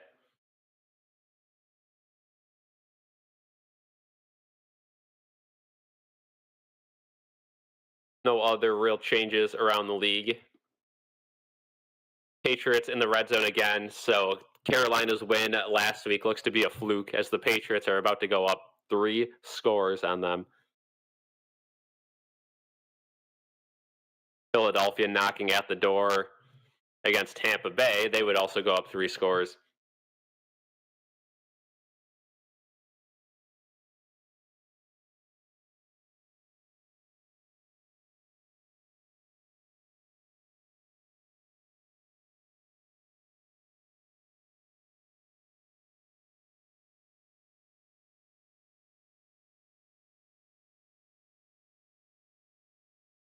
Not a good quarter of football. Saints playing with confidence right now. Allen just doesn't look comfortable. Yeah, maybe it's the visor. I don't know.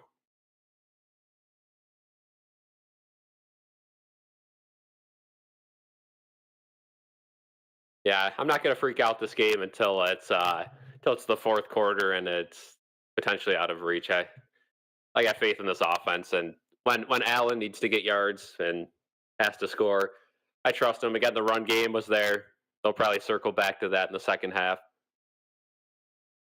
This game is against a stronger opponent, though. Not too not too happy.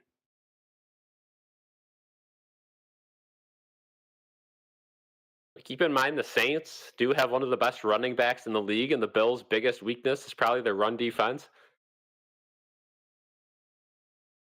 Their pass defense a close second, though. Jordan Phillips hyping up the crowd. 2 minutes to go in the second quarter. Saints, 1st and 10 from the 18.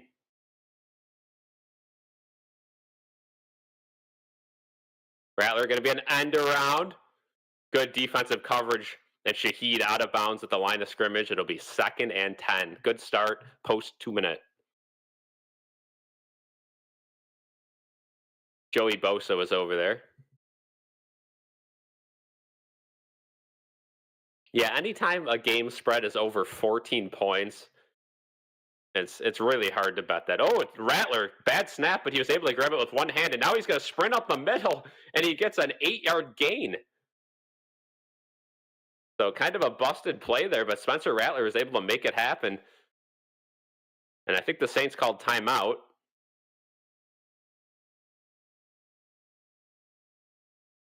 Interesting timeout by the Saints to call there. Oh, it might be an injury timeout. There's an injured Saint. Cesar Ruiz, their right guard, is on the ground. And I think it would have been a charge timeout either way under 2 minutes, so maybe they just called the timeout seeing him injured. Let's see. Oh, he got rolled up. So that's why Ruiz is down. That's a tough one, but usually those roll-up injuries are just kind of, you're out a couple plays and then back in, and he's already walking off the sideline, so good to see. 14 likes, thank you guys.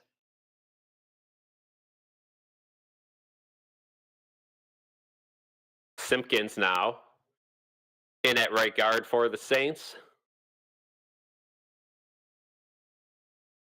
Yeah, Saints heard it all week that they didn't have a shot. And Jason smashes the donation goal. Look at that. Says, "Go Bills, I still have faith." Thank you, Jason. W. Jason in the chat. It's that first half donation goal. You'll love to see it. Under 2 minutes. I agree with you, though. I still have faith.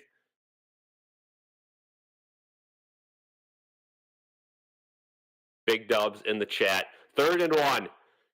Rattler, Miller next to him. Bills defense looks in disarray. Sean McDermott doesn't call a timeout. Rattler's going to take a QB option, and he runs forward for 2 yards. It's going to be a first down. Terrell Bernard was able to tackle him, but he got enough yardage for the first down. And 1st and goal. Clock is stopped. So somebody called timeout. And Buffalo calls a timeout. So the Bills probably thinking that if the Saints do score a touchdown, they want to call timeouts here to give themselves a chance to bounce back right before the half. An unacceptable performance in this first half for the Bills, especially after such a hot start. But this defense, again, you could say what you want about the defense, but they've only given up 10 points so far. But if they give up a touchdown here, it's certainly not a good half for them. And then the offense, again, that seems to be what you're going to have to do this year. You're going to have to score 30-plus points a game to win. Right now, they are not on pace. Rattler in the I formation. Hands it off to Miller. Gets around 3 to 4 yards, and he'll be tackled down by Cole Bishop and Taylor Rapp. The safeties make the tackle. A rare play where both safeties make a tackle, and it's not way downfield. Bills use their final timeout, so the only timeout left in the second half is 1 for the Saints. 2nd and goal after the timeout.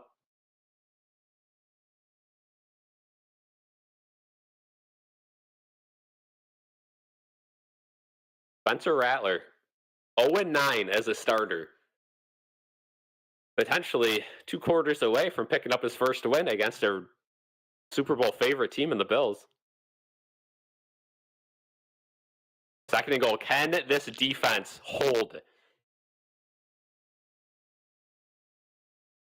Man in motion, Rattler. He keeps it. Play action. He's going to throw a fader out to the back of the end zone. Incomplete. Taylor Rapp was in coverage. It was caught. I believe that was Shaheed, but out of bounds. But there is a flag at the 2-yard line. That could be defensive holding.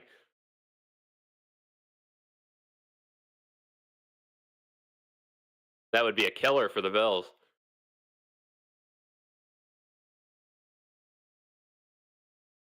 It's against the Saints because they're checking with McDermott now to see if he wants to accept or decline. So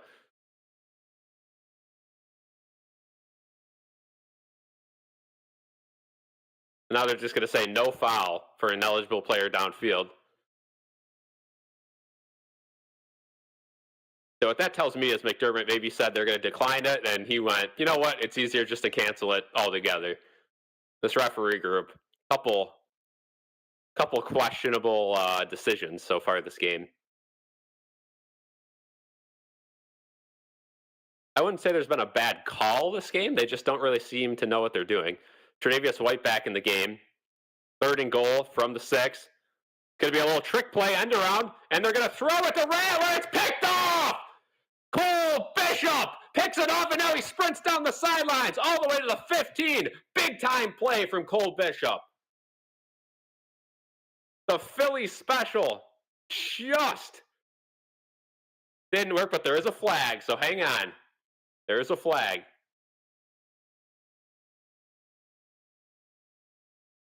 It was a very late flag. I'm assuming it's an after the play type flag.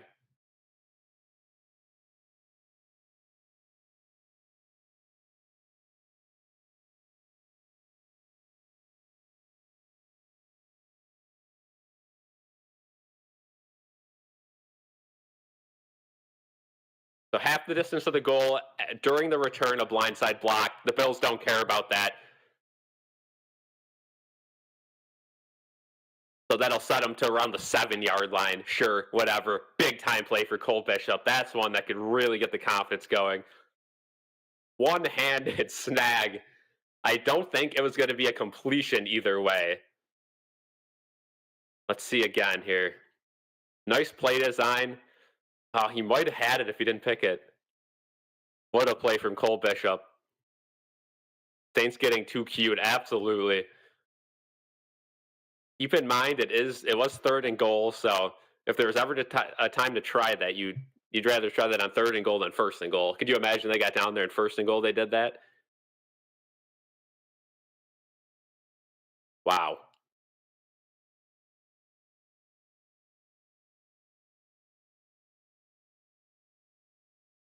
Big time play from this Bills defense. Yeah, Jason, you just missed a Cole Bishop one-handed pick on a Philly special. It actually backs the Bills up all the way to the 3. So really bad field position again. This time they hand it to Cook, gets forward for 4. And there is a flag. Keep in mind the Bills offense, it hasn't been that good this game, but they've also had bad starting field position for a majority of their drives. This might be a hold on the Bills. If so, it's only going to back them up a yard. Again, the refs converging, taking forever on every call. They call an illegal shift.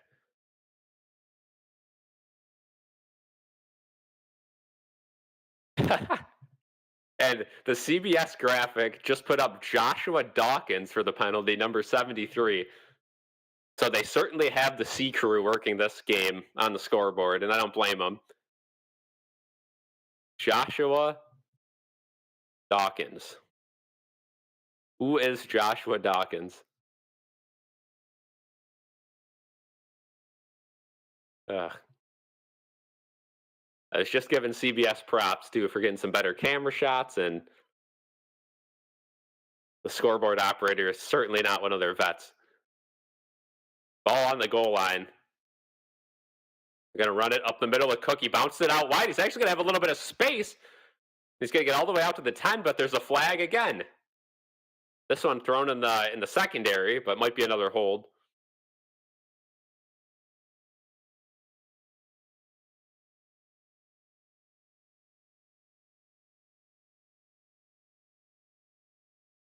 And it's going to be a hold on Shakir, so that'll back him up another millimeter. We'll have another 1st and 13 from the goal line. Oh, might have been a little bit of a flop there. I don't like that call.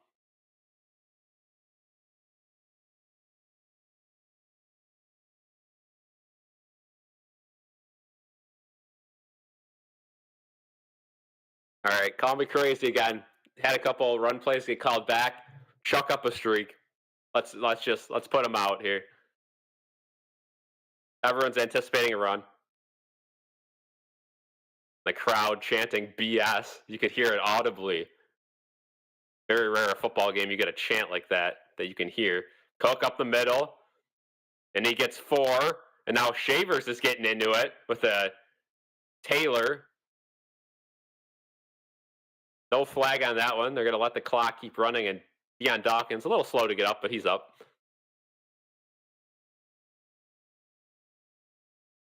Back in the end zone to give him a safety.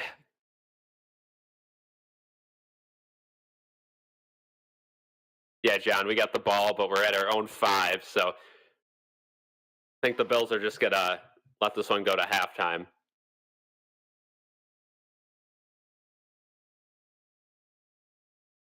2nd and 7, handoff to Cook again. That one, he gets a first down. And now the Bills will most likely let this one trickle down to the end of the half.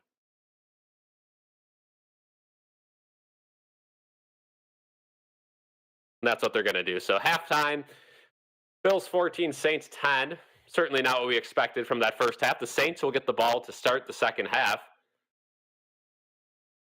but at least they have the lead. See what Sean McDermott has to say.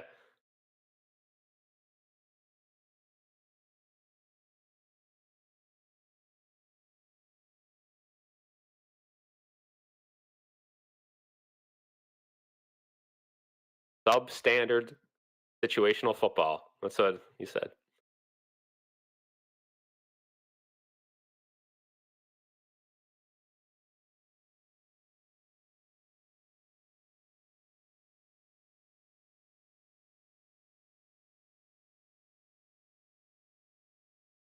So halftime this time. Yeah, such a crazy first half.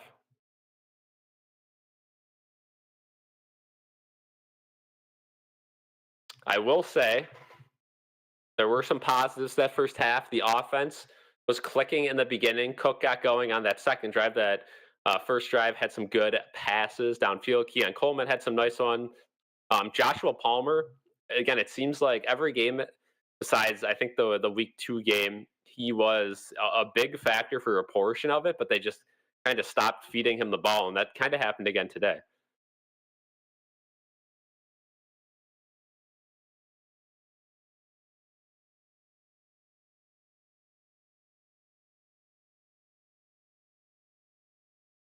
We have that halftime break, and again, I know hockey season approaches, and I'm going to have those ridiculous 18-minute intermission breaks. Just crazy. Yeah, it definitely could be worse. The Saints 0-3, they're due for a good game eventually, so you gotta see that coming. But definitely a little lower scoring from the Bills than you would imagine or expect in this game.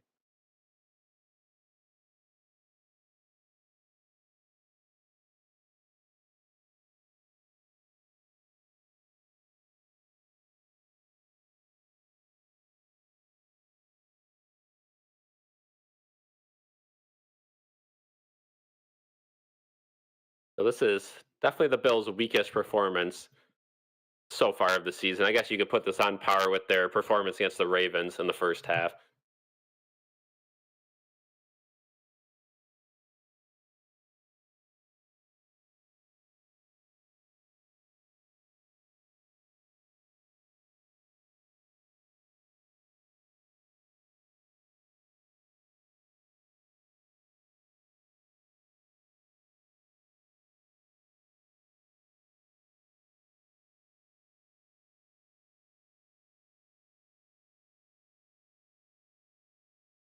The halftime report is taking place in Kansas City.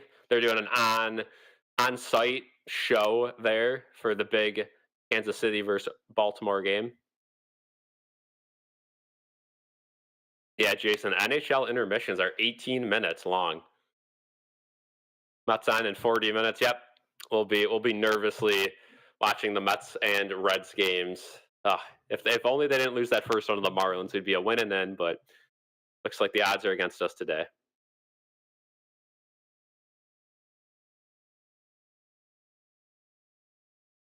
28-6, Patriots over the Panthers at halftime. Chargers working their way back against the Giants.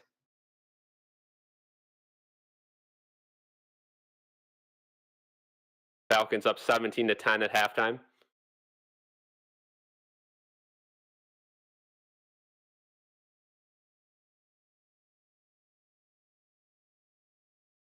Again, Philly up big on the Bucks.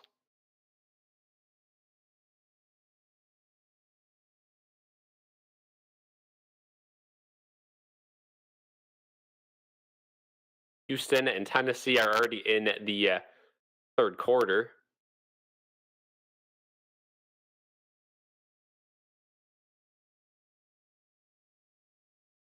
Malik Neighbors left that game with an injury, though. Oh, big time knee injury. Was carted off. That's not a good sign at all.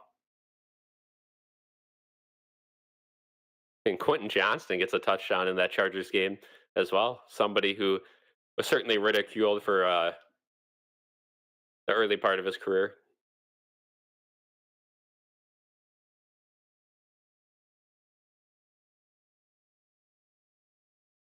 Yeah, Jason, Yankees are trying to win that division. They're getting on a roll at the perfect time.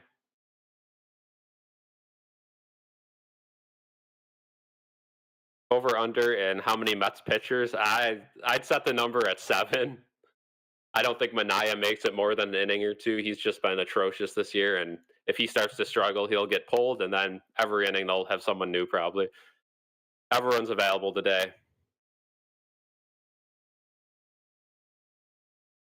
Again, I'd expect Edwin Diaz to pitch, if not multiple innings.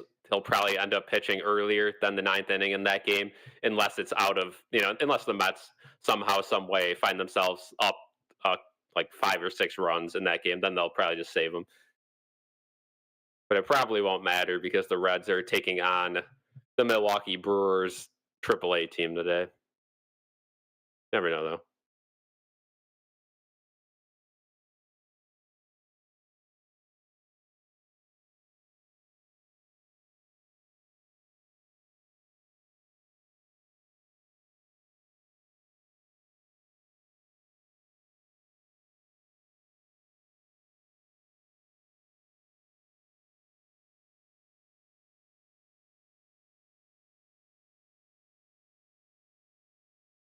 And the Brewers actually have a decent lineup today.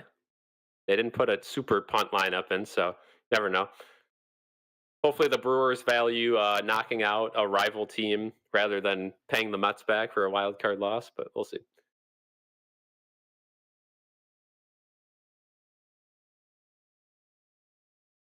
Elijah says NHL come back to Arizona. We'll see if they get a team back there. That'll be that'll be something for I would say the next 5 years. I think they're going to make their mind up if they want to do that or not. But they had all that drama going on with the arena there, and they said, you know what, we're done with it. We're giving Utah their franchise. If they figure it out, we'll circle back. But I think they have a couple other places in mind before they would go back to Arizona, like Houston and some other areas.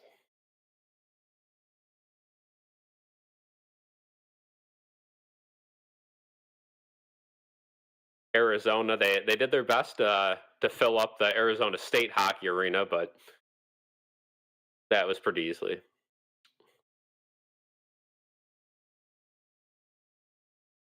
And Utah did a nice job converting their basketball arena into an arena that can view hockey. Their first year, of course, had half the arena only able to see 3/4 of the ice, but they fixed that for this season. Yeah, Victor, I'm thinking the same thing, but they're rivals with the Reds though. So I've seen. I think it might have been Bryce Terang who liked. It was either him or Salfrey liked a comment on X from a Mets fan that said, Brewers, please win today. Knock the Reds out. So they're not going to not try. And the Brewers have looked so bad down the stretch that they could probably use some momentum, a win, get their guys going. So I don't know. And I know a lot of people are saying they're pitchers. They might put their worst relievers in, but you kind of want to get these guys a little bit more reps on the last day of the season because the Brewers have a bye in the wild card round. So you got to keep your pitchers in game ready. So this is your last opportunity to do that. And I don't think they're going to lie down today. I think today is the day that they're gonna get everyone the reps that they want, and when they feel comfortable to come out, they will. So at the end of the game might be rough, but let's hope the pressure just is too much for the Reds.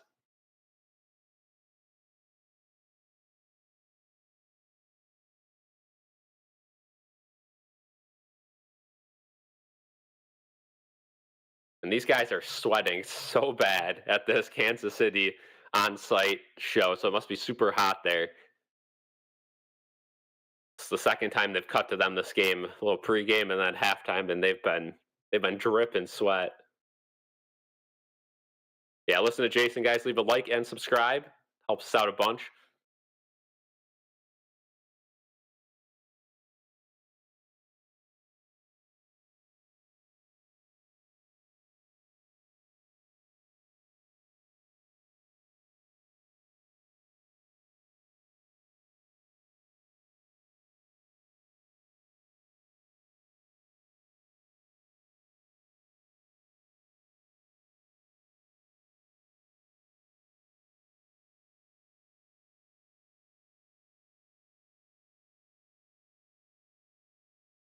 So now they send us off to commercial one more time.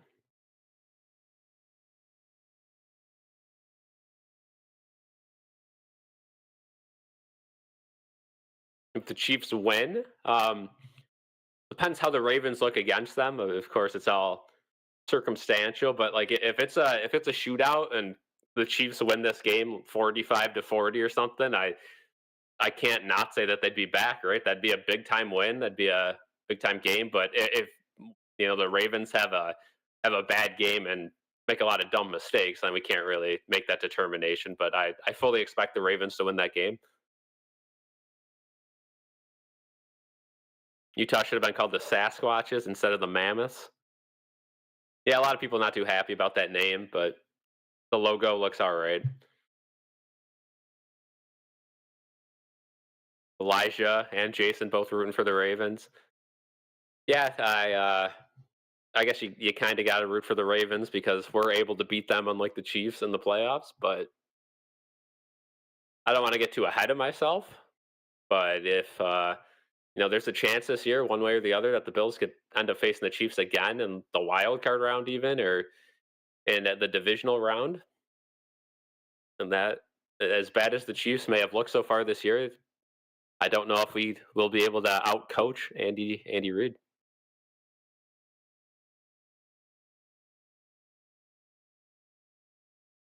Yeah, Jason, I agree this year. The Chiefs have just not looked like the Chiefs.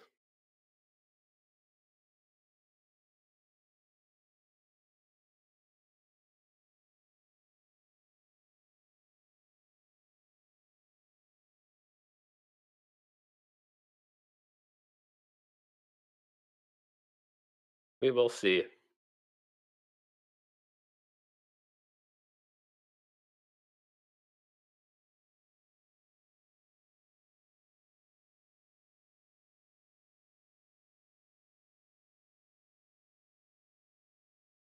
Like we're finally coming back from commercial break.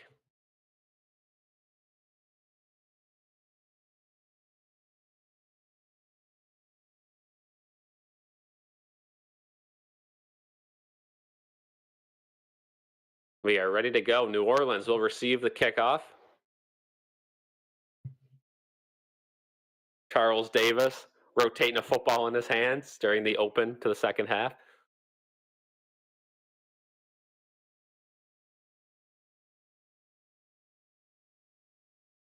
Yeah, Anaheim, Oregon. Big time win for Oregon over Penn State. Alabama upset Georgia last night too. College football is getting interesting. And dare I say Notre Dame is back. I don't know.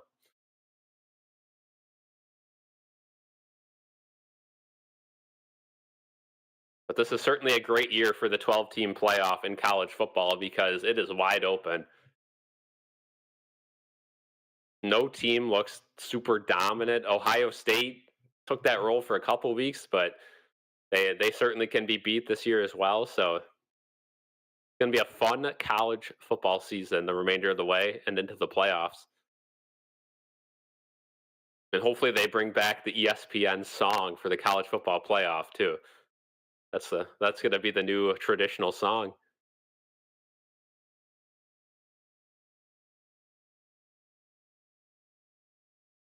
Prater lining up the kick.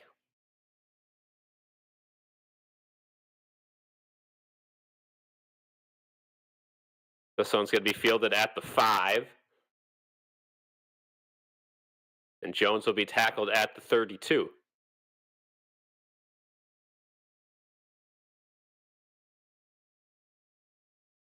I Think the Buckeyes lose to Michigan again this year, Elijah? Okay, could happen.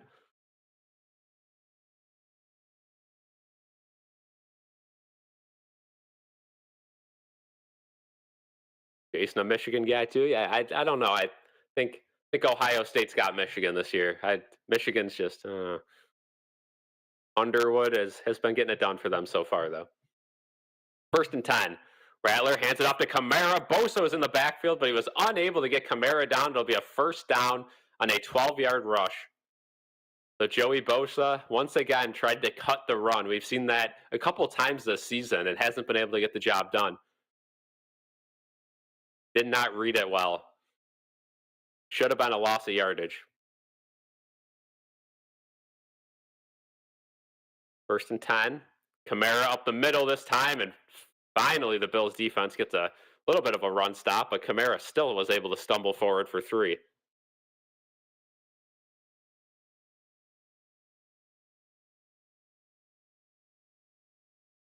And the right guard, Cesar Ruiz for the Saints, questionable to return, but the fact that he's not out here for the second half means Simpkins will probably stay in there. 2nd and 7, around midfield. Rattler making it audible.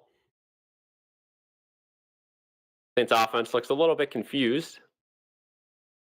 Bills send 4. Nobody gets home, and it is dropped by Olave. Would have been an easy 1st down as the Bills were playing their typical zone sit-back defense. And now 3rd and 7. We'll see if the Bills bring a little pressure. Every time they brought pressure today, they've gotten a little bit on the Rattler. That's a bad ball to Olave. Bills have too many men on the field. They're able to get the guy off. And oh no. I think the Bills called timeout.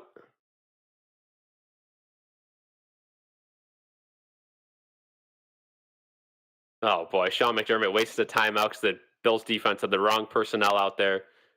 I think he wanted them to sub. Yeah, that's what happened. So New Orleans substituted, or he thought they did. The refs did not give the Bills a chance to substitute back, and when he sent a guy out there, they would have had too many men, but they didn't have too many men. He still wasted the timeout. That one could come back to bite him.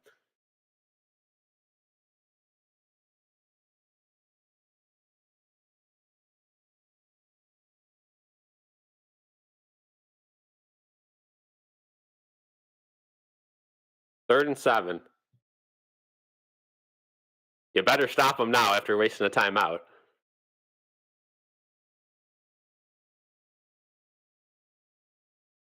Rattler drops back to pass. There's a blitz, and good coverage by Tre'Davious White. And it's going to be a gain of 5. It's going to be 4th down. Tre'Davious White still has mutual possession of the ball, and he ends up coming down with it at the end of it, but they're going to give both, they're going to give the possession to the offense, and I think that was a catch. A good play by Tre'Davious White. That's a good bounce back from his rough first half. Able to step down on that and play sticks. So 4th and 2, I don't know if the Saints are going to punt this here. They might go for this. Why would you not? Nothing to lose.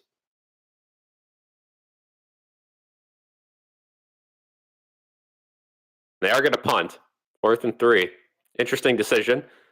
Try to pin the Bills offense back deep again. And this one's going to land. Oh, and takes a terrible bounce into the back of the end zone. The Bills get lucky there that bounce did not go back the other way. And the Bills will have a little bit better field position to start this next drive after the commercial break.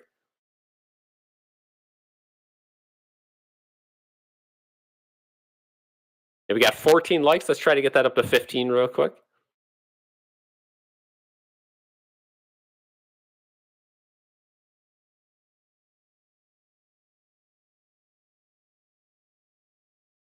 Bills absolutely have got to score on this possession. You got to get back up by 2 possessions. See what the Bills did to change up. I'd almost put money on them handing the ball off to Cook on this first play.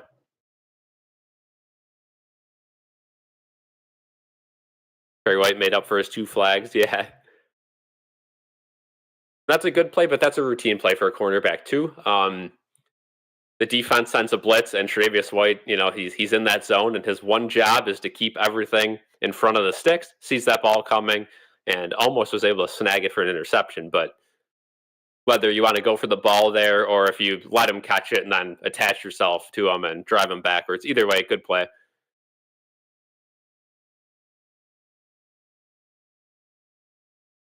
49ers Rams. It's a solid Thursday night game coming up.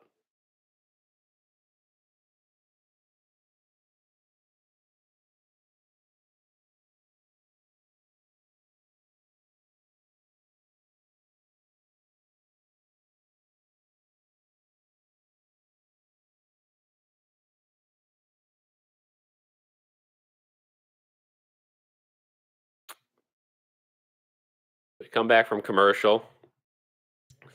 Done one more CBS ad.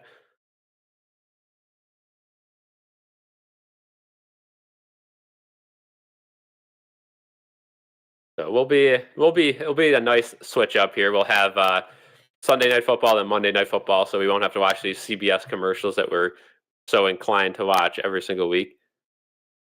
Let's go down to Skippy. Says Bill's going all the way. This could be the year. You never know. I've been saying that for the last couple. Welcome to the stream. Many years ago, big Roethlisberger fan. I used to wear Steelers hats often. My mom would force me to take it off.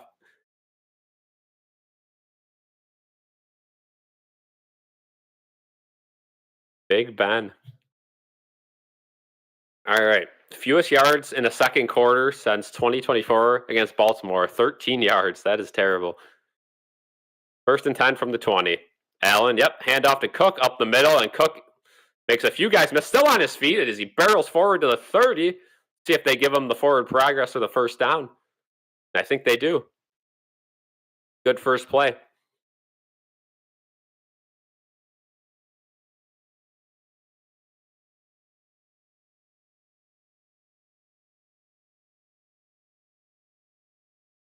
At 12, yeah, I mean, I gotta have. I've always said, second favorite teams.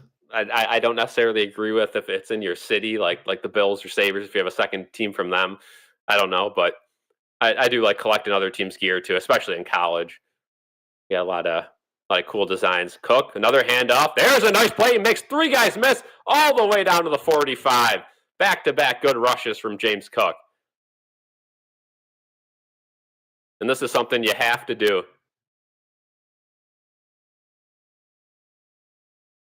The offensive line just hasn't been good enough. The receivers haven't been getting open as of late, so you got to start running the ball. Now on 1st and 10, I'd try a little screen or something. Get the ball in the air. Switch it up a little bit because if you're going to run it up the middle here, it's not going to be a good gain. That's what they're planning for. 1st and 10.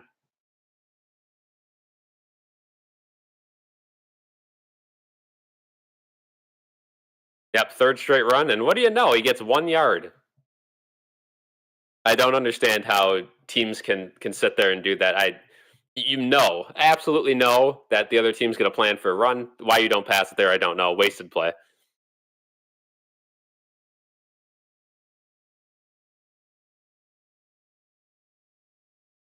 First and foremost, always a Bills fan. Oh yeah. Nothing wrong with liking other players or teams too, but you gotta have your favorites. Big Ben is 316 feet tall. Sure is. Peak zone bubble. They're gonna throw it to Shakir out wide. Gonna get maybe 5, but there is a flag. Offensive pass interference on Shavers. That'll back him up quite a ways. Rough penalty to take.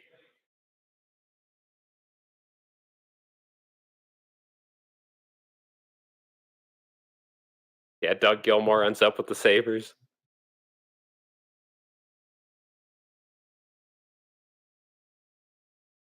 Yeah, that's a tough one. Just a timing penalty on Shavers. Blocked a little too early. 2nd and 19. Again, the series of downs all starts with a stupid run out wide. I don't know why they try to run it 3 plays in a row, especially after 2 big ones. Just Old school. Doesn't work. Allen downfield, and it is caught by Joshua Palmer. All the way back to the initial line of scrimmage and a little more. We'll have 3rd and 9. That's a good play by Palmer. Good to see him back involved in this game.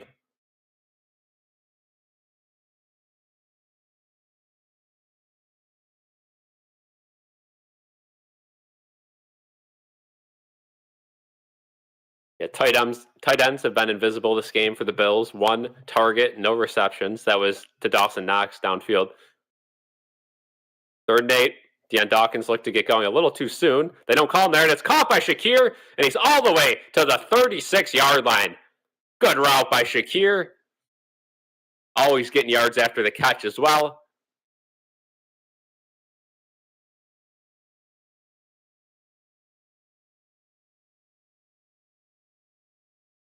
Yeah, that was a risky throw. Great window. Got it right above the lineman who had his hand up, fitted in between his head and arm. Was able to make it happen. 1st and 10. Pause in motion. Looks like a run play. It is. Cook, with the extra blocking, takes it up the middle, barrels forward for another 1st down to the 25.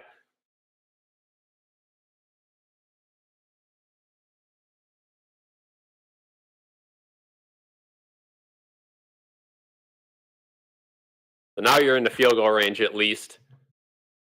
But the goal has to be a touchdown on this drive.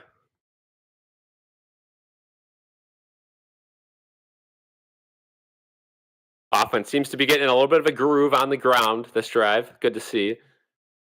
This drive, 37 yards and 4 rushes for Cook. 3 big-time ones.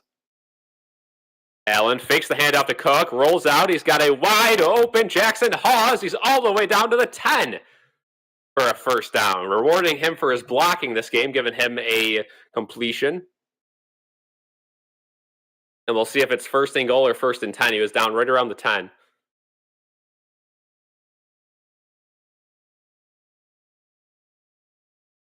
Charles Davis calls Jackson Hawes Spencer Hawes. He did correct himself, though, so not as bad as Joshua Dawkins.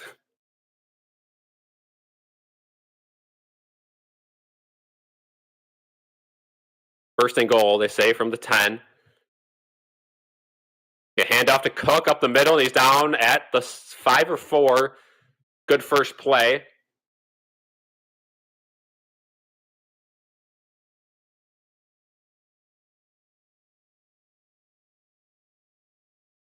Second and goal from the 4.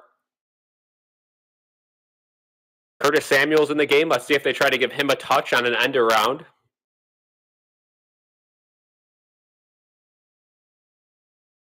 First Buffalo running back with 100-plus rush yards and rush touchdown since Thurman Thomas.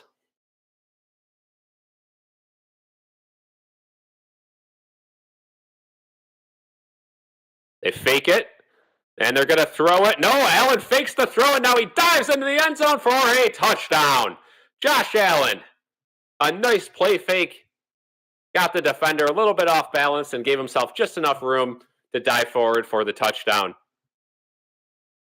There we go. That's the offense that we're used to seeing.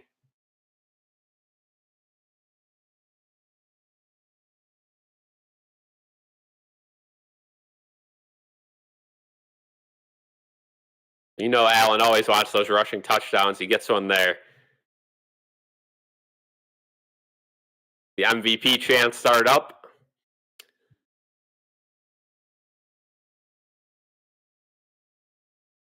Prater on the extra point, up and good. 21-10. We can all relax a little bit.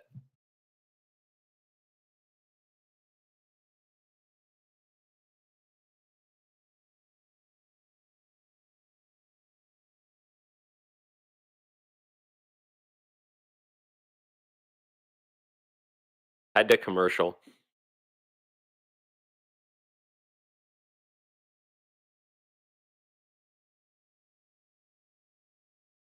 The Commanders not looking too good against the Falcons. They're down by 11 points. The Browns in the red zone trying to work their way back against the Lions.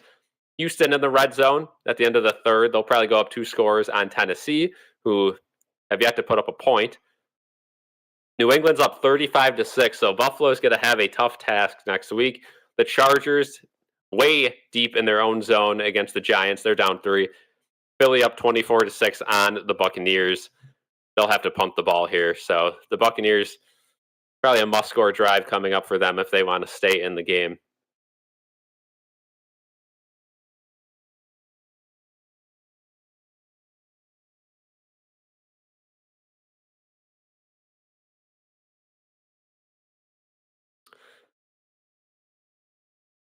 So good start to the second half for the Bills. They're going to have to get a couple more defensive stops if they want to win this game. Just maybe one more defensive stop and then a touchdown, and then you can start to dial it down a little bit.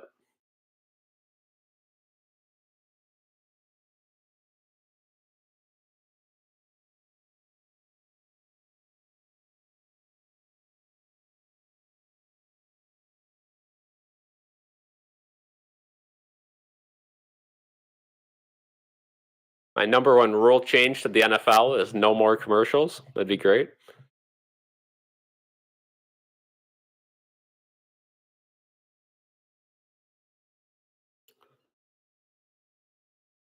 We'll see if the Bills defense can have another stop.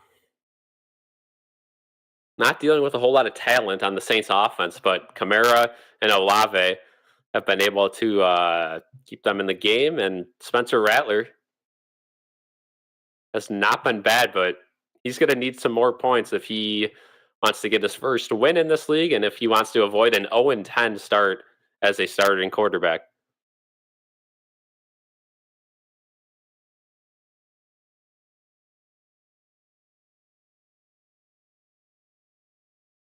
Most games with a pass, touchdown, and rushing touchdown in NFL history. Josh Allen has just tied Cam Newton with 45.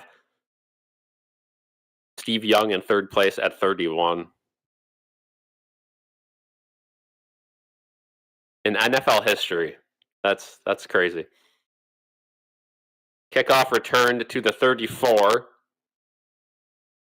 Damar Hamlin on the tackle. Spencer Rattler trots back out there. Saints need a touchdown on this drive.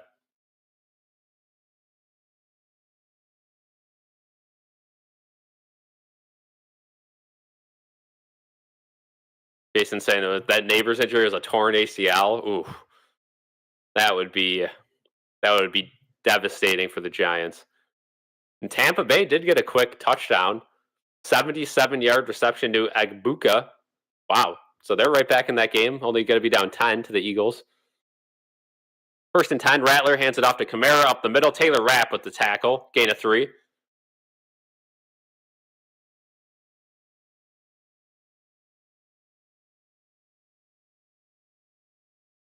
I think now is a good time to set our new donation goal. Let's get another one there for the second half. See if we could finish this game out with hitting both goals.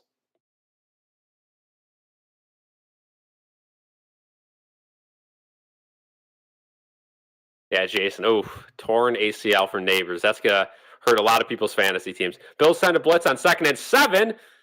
And that was a good throw under pressure. Johnson on the reception, and he's going to be able to spin forward for the first down. Dorian Strong finally brought him down, but tough one.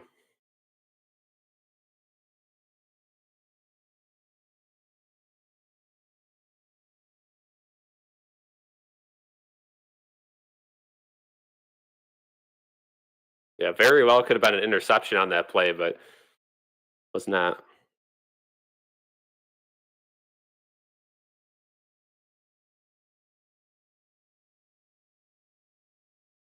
Rattler has all day to throw on 1st and 10. Now he's going to scramble up the middle and, shakes and bakes against Dorian Williams, and he slides forward for a first down. Wow. The second time today he's done that.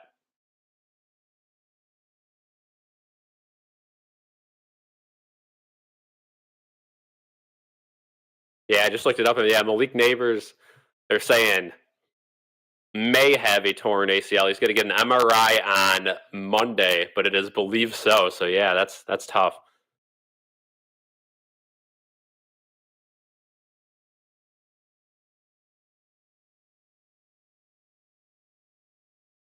First and 10. Rattler, 50 rushing yards. Kamara up the middle. He's going to keep gaining momentum. 2-yard gain. Certainly one of the Bills' weak spots. Again, that keeps bringing up this defense. You could say the whole defense is a weak spot, but the quarterback's running on them always seems like it's a third down thing. They play zone. Their defensive line, they send 4 in, nobody gets home, and the quarterback's able to roll out. And when you're playing zone, they don't have anyone watching the quarterback besides some linebacker who's already in a bad position downfield. And by the time he gets there, he gets kind of crossed up. There's a quick slant play, and Olave makes the catch. It's going to be a yard short of the first down. We'll have 3rd and 1.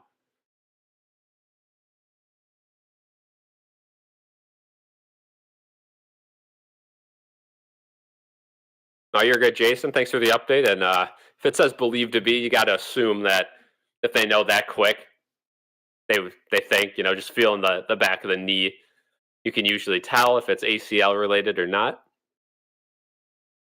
Dorian Strong still in, Tre'Davious White out of the game.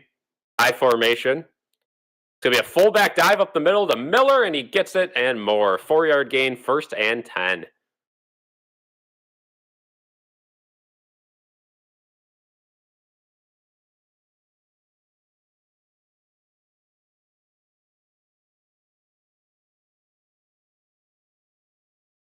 Elijah, I need my weekly update on Fredonia and Dunkirk football.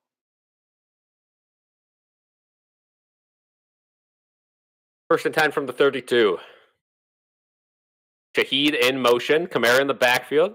They snap it. It's just going to be a run to Kamara. Joey Bosa once again overcommits. And Kamara, 10 yards out of bounds, first down.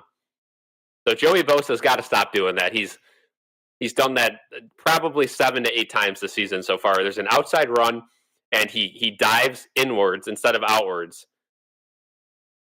And yeah, just almost forced a fumble, but Kamara up the middle again. There's a flag on this play. A very quick one. Walker on the tackle, a gain of 2. But you got to think it might be offsides if it's thrown so quick. McDermott on the field screaming. Oh, too many men, maybe? Bosa was too...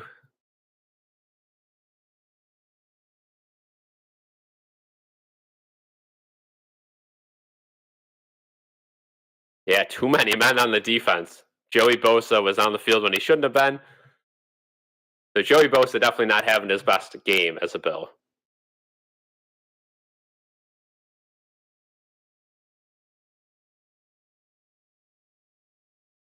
Yeah, Joey Bosa just limping off the field instead of sprinting off the field. So bad play there.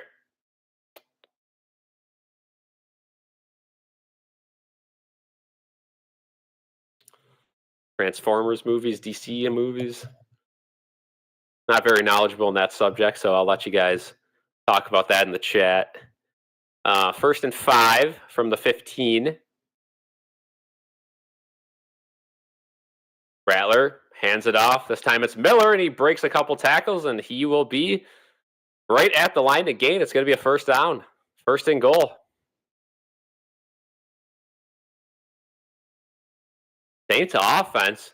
I know they only have 10 points in this game, but they've played much better than expected.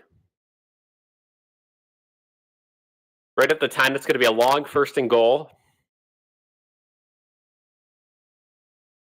Another handoff. This time Miller slipped, so he's only able to gain 2 yards. Epinesa on the tackle.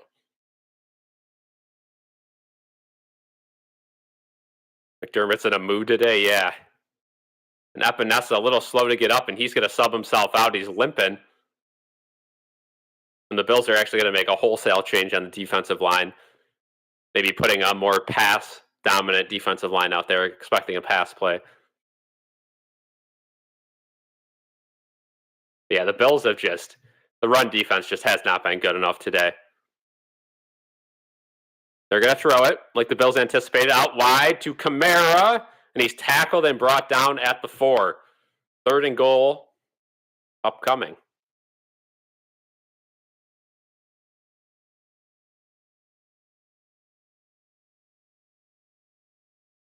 John says, I was 9-76. Same defense, can't play football. Sick of it. Lose to the Pats. Have no one on defense. Yeah, gotta get through the Saints before we could talk about that, though. 3rd and goal. Big time play. Clock at 20 seconds in the third, but they're going to have to run a play because of the play count. It's going to be a fake toss. They throw an end zone touchdown. Chris Olave. Good play design by the Saints. Chris Olave finds the soft spot in the zone on the slant. And just like that, we're going to have they're going to go for 2 to try to make it a 3-point game. Good play design. Cole Bishop dove, but wasn't able to get there, and Benford was not able to hang with Olave on that slant. Yeah, Josh's Superman cape. I don't know if you're going to need that. Just got to keep feeding Cook the ball.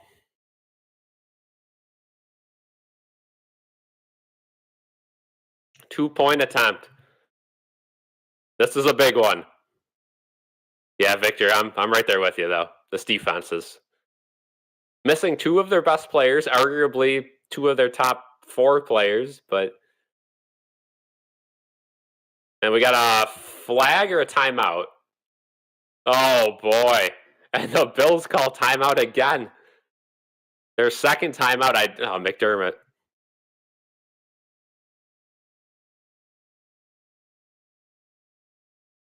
Yeah, go for Dose. So Sean McDermott wastes 2 timeouts this half on defensive plays. It's been the same thing with this guy since we hired him. Again, it's good to have somebody knowledgeable in a certain aspect of the game, but I think he gets so in his head. I think he outcoaches himself on defense, wastes timeouts, the substitutes, it's too complex, yet he runs the same system every year. 2-point conversion. Well, I'll say the same thing they did when they wasted the first time out. You better stop them. Same exact play. Rattler's going to try to take it up the middle, and he's short. Not the greatest play design from the Saints, and, well, I guess you could say the timeout was worth it for now. Bills remain up by 5 with 14 seconds to go in the third. Can we just edge... foul the 2-point conversion. Bobby Babich always blitzes to generate pressure. Yeah.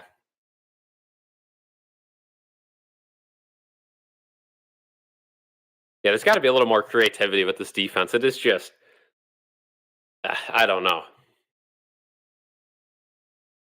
I just feel like every pass against this Bills defense in the last 3 years downfield, you just know it's going to be caught because they play zone, right? So if they're throwing the ball anywhere further than 5 yards downfield, you know somebody's going to be open.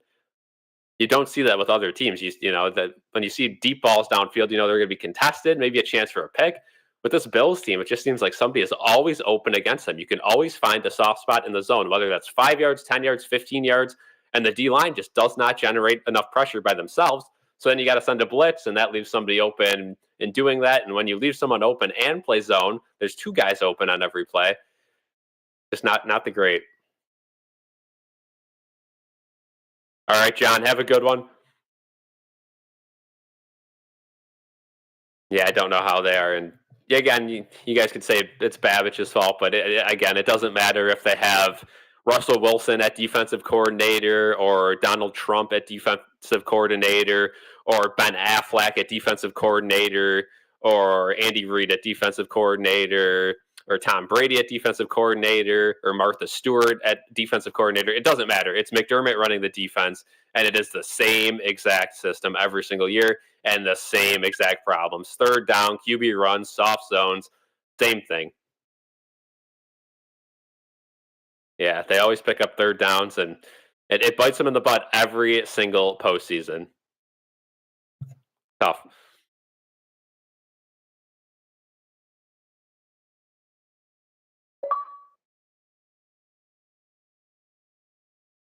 Houston looks like they're going to pick up a win. They're up 12-0 on the Titans, so that'll be their first win of the season. Chargers still having a tricky time with the Giants. The Eagles look like they're going to go up again by 3 scores, so they'll be good in that one. Cleveland marching down, trying to get that to a one-possession game, down 20-10, but they're in Detroit territory. And the Falcons look like they're about to score against the Commanders to go up 2 scores.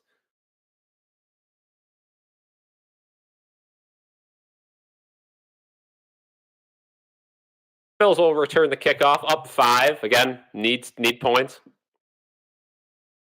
Samuel's going to have a running head start, caught the ball at around the 6, and he makes a couple moves, and he gets shoved forward to the 32.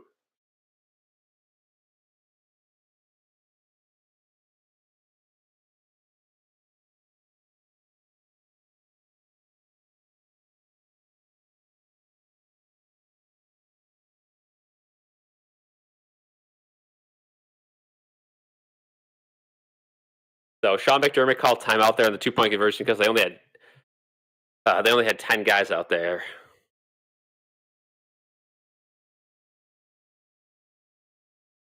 Yeah, Sabeskis, I agree. Got to get the bye. This might be the year to do it, though. The other 2 powerhouses are 1 and 2 right now. One of them will move to 1 and 3. Going to be a screenplay to Cook. He jukes out Cam Jordan, and he's going to get the first down yardage. That'll end the third. James Cook keeping the Bills in this one. Up 21-16 at the end of the third.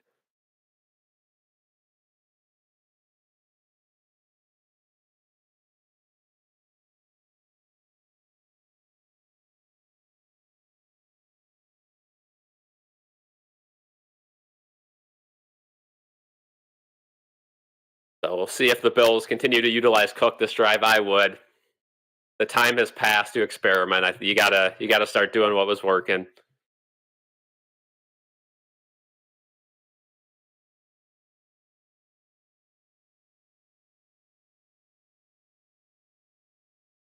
And all the baseball games have started for today, so if you guys see me looking down, I'll be checking the score of the Mets and Reds games. Probably the last game of the Mets season this year. That's okay because we got the Sabres coming up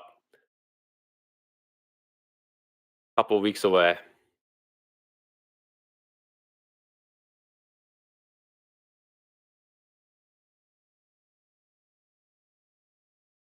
Another commercial with chicken wings in it, Wegmans. Yep, Sabeskis, October 9th. I'll be at the game. Don will be streaming. And then we will be both streaming every single game between the 2 of us. Should be a fun one against the Rangers, team that we played in the home opener a couple years ago and got embarrassed against. Maybe we could get our get back.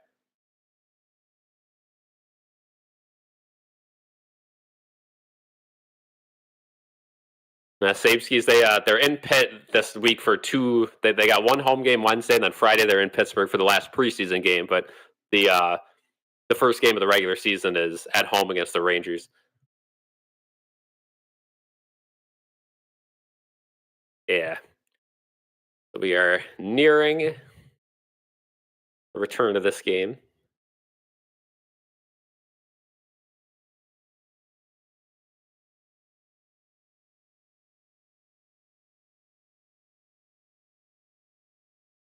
Oasis.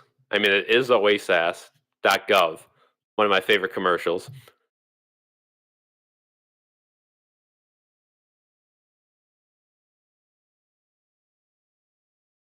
Fourth quarter, going to begin with a 1st and 10 in Bills territory for the Bills, 21-16.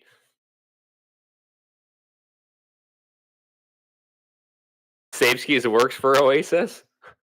Wow, what a pull.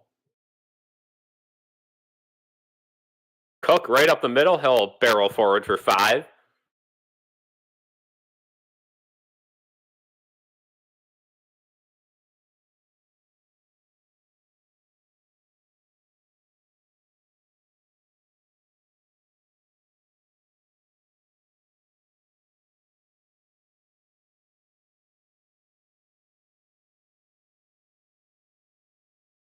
Sabeskis says, "You're an addiction doctor?" That's gotta be a tough job. Props to you though. That's making a positive difference.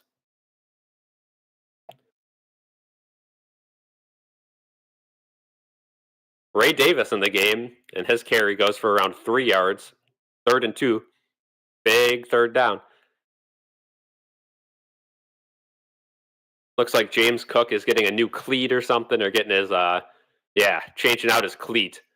So that's why Ray Davis came in. But that was his first time on the field all game.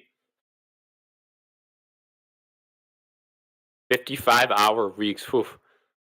That's a tough one, but if you like doing it, that's awesome, and that'll that's the most important part, right? 3rd and 2. It's going to be a handoff this time to Ty Johnson up the middle, and he's going to be short. Super conservative call for the Bills with Ty Johnson. And now it's 4th and 1. Does Sean McDermott go for it? I would. And they are going to stay out there. James Cook back out there.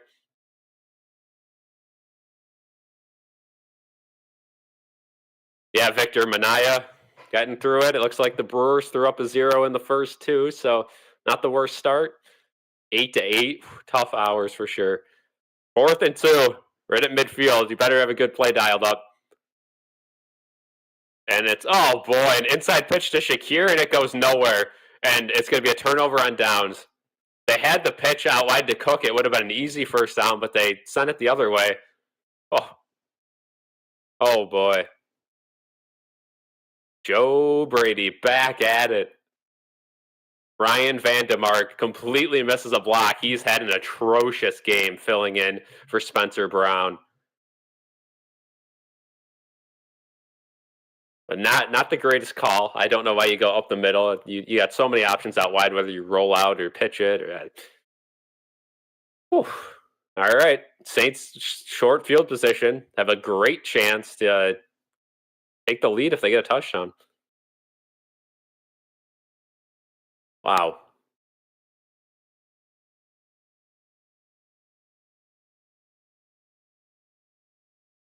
That's disgusting.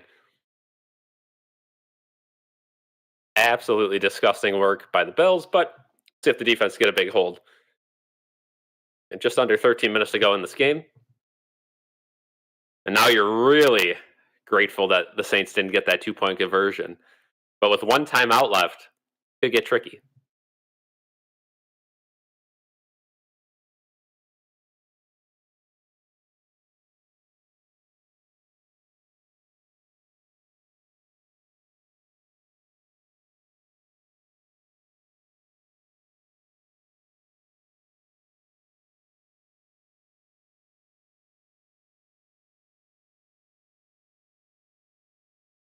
People are not happy about this game so far on social media, that's for sure. I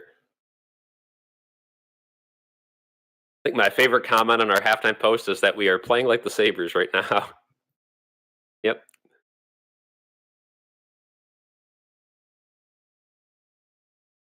The regular season Sabres, of course. The preseason Sabres have looked like the best team in hockey. Electric.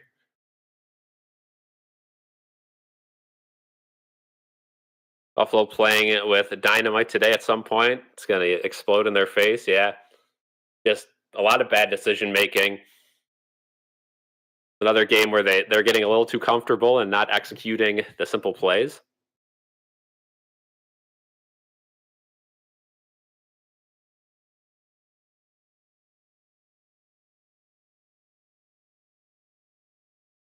The defense has a lot of work ahead of them.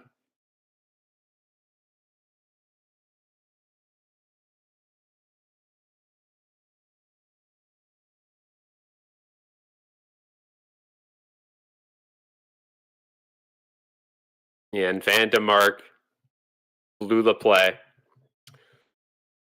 Again, a backup who's usually reliable coming in as an extra lineman or on a play or two, but a whole game, not quite. Right at midfield, the Saints will start this drive, and why not hand it right up the middle to Miller? Tackled by Benford, gain of 2.5. Bills defense has got to lock this down. 2nd and 8.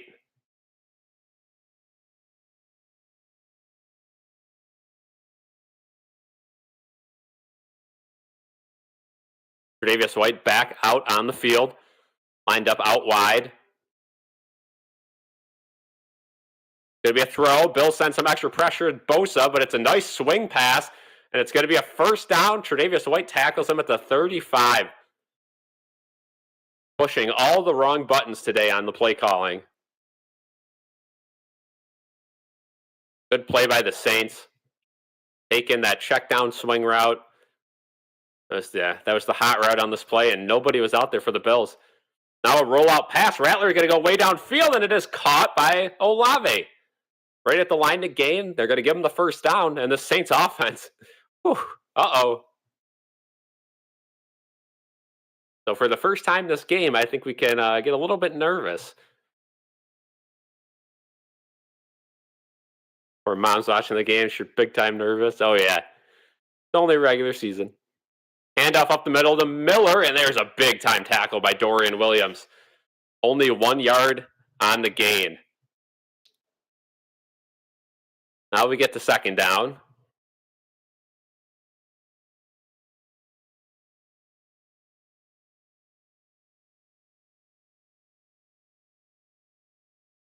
At the 24-yard line, 2nd and 9. Both sides of the ball for the Bills.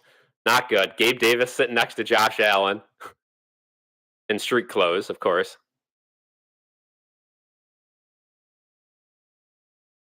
Olave in motion. The snap, he finds a quick route, and it's going to be caught by Brandon Cooks right at the line again. And they give him the first down. The Bills' defense, just nothing working. And Spencer Rattler picking them apart. You got to give him credit.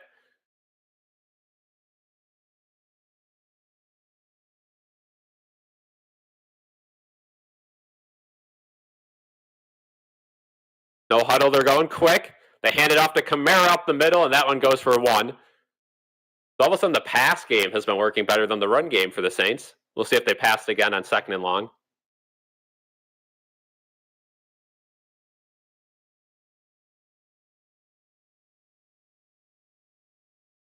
Second and 9. See if they go towards the end zone.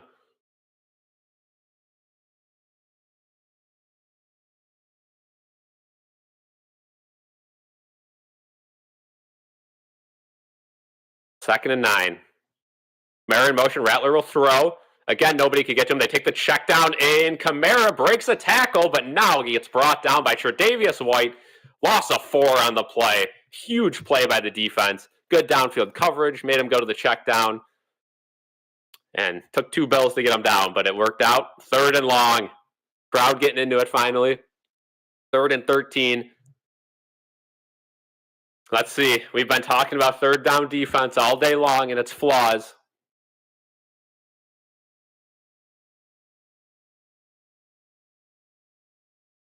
Cooks in motion. Rattler gets the ball. He's got to throw it towards the end zone, and it is caught! Touchdown, Brandon Cooks. No signal.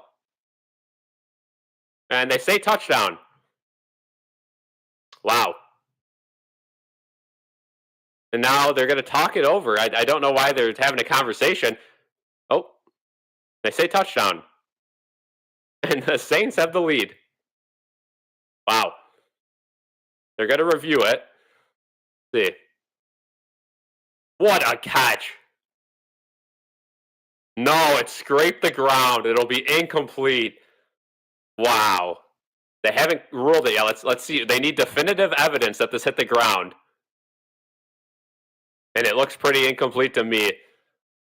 The camera work by CBS was bad on the main feed. We didn't even see what happened, but wow.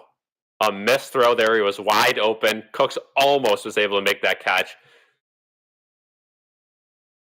Yeah, clear as day the ball hits the ground, though, so incomplete. They're going to review it now. Certainly looks incomplete, so the Saints will have to take a field goal. But how does the Bills defense let him that wide open? I don't know.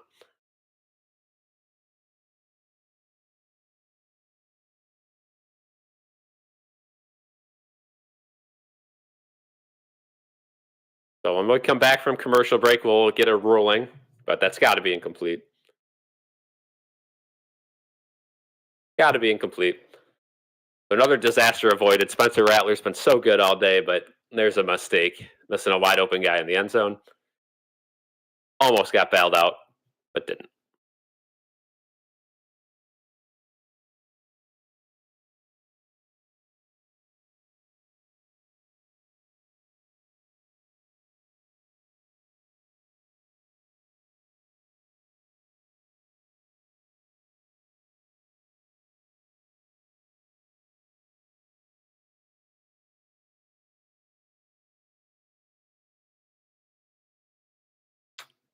Yeah, a lot of people talking about the Malik Neighbors situation and how MetLife Field continues to be the place where a lot of those non-contact or knee injuries happen.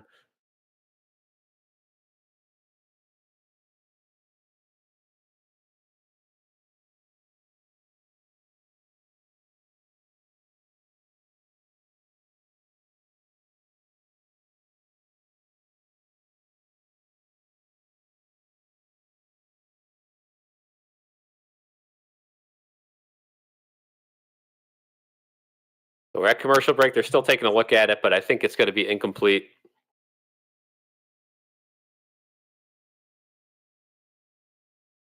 Yeah, that defense just not looking good. But when you do lose two of your top players on defense, you kind of lose the continuity there, as opposed to somebody who would rotate in.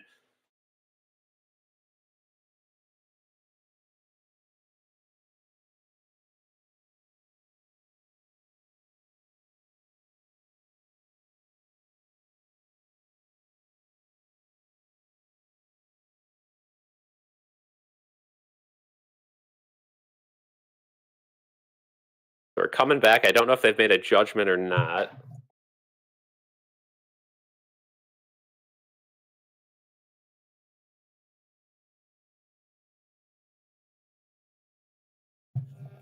We will find out soon enough.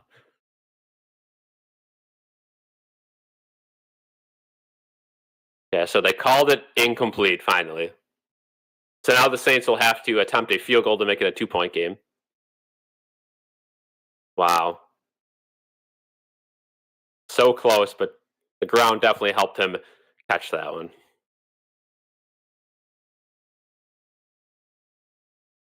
So here comes Blake Groupie. He's 1 for 1 today with that 54-yarder. This one will be a little easier.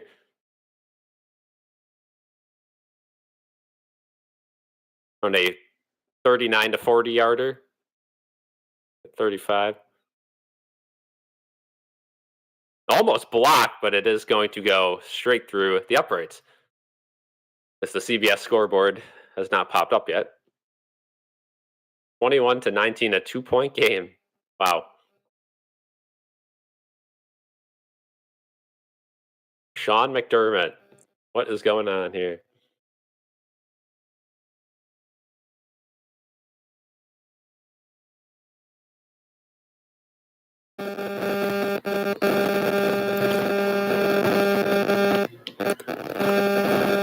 And the Reds are already up 1-0. Mets season looks to be done.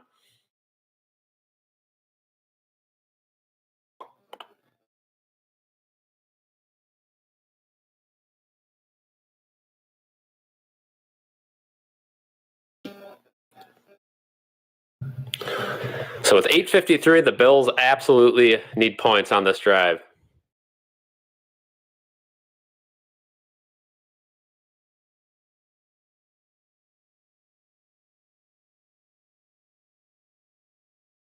Last time a winless team beat an undefeated team on the road was 1975 through 3 weeks or more. Wow.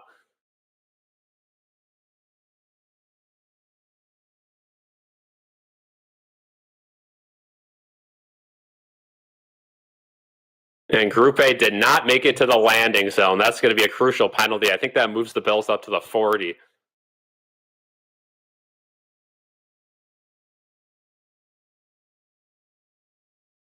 Yep, 40-yard line. So good starting field position for the Bills.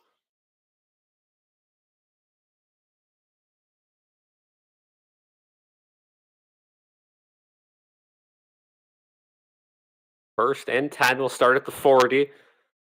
Bills need some points. They only have one timeout left in this game as well.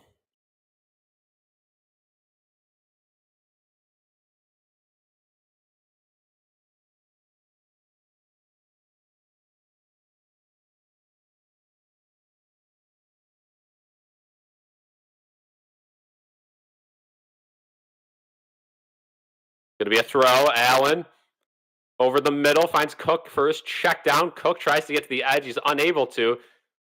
And now he gets tackled. It's only going to be a gain of 4. Probably would have been a game of 5 or 6 if he just went down, but tried to go around. That'll keep the clock moving. 8.5 to go in this game. 2nd and 5.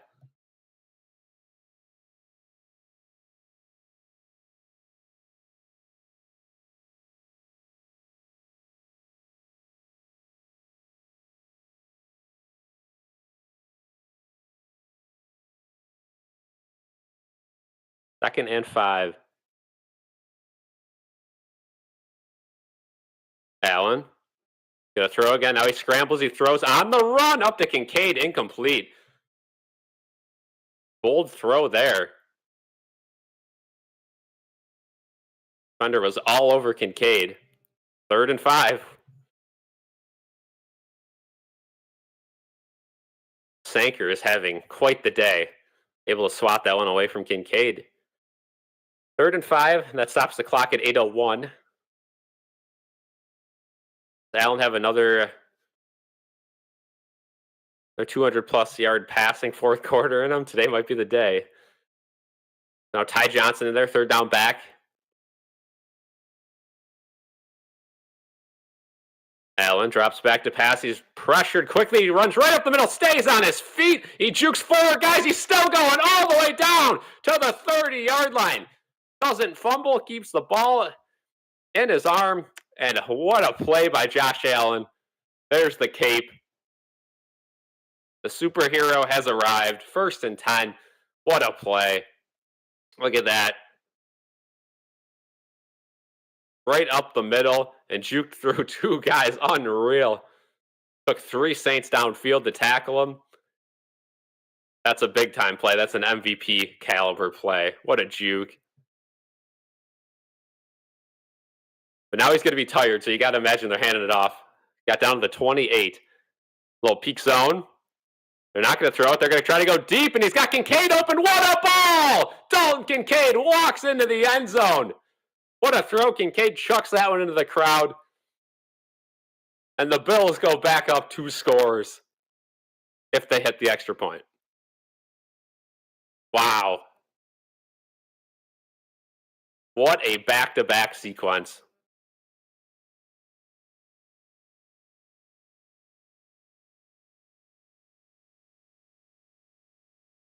What a play.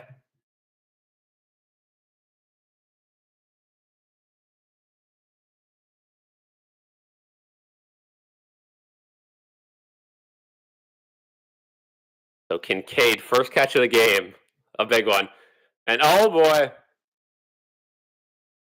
And there's a flag. I think it's going to be a false start in the extra point. I got a little nervous that it was going to be a missed snap, but he didn't snap the ball, so I guess we're fine with that.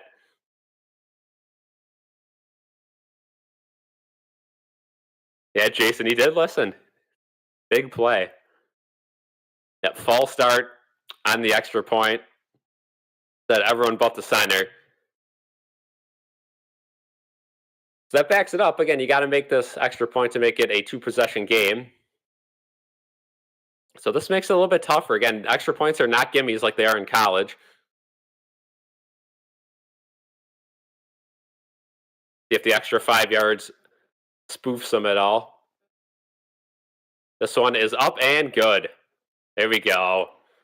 28-19, 2-possession game, 9-point game with 7:07 to go. There we go. That's more like it.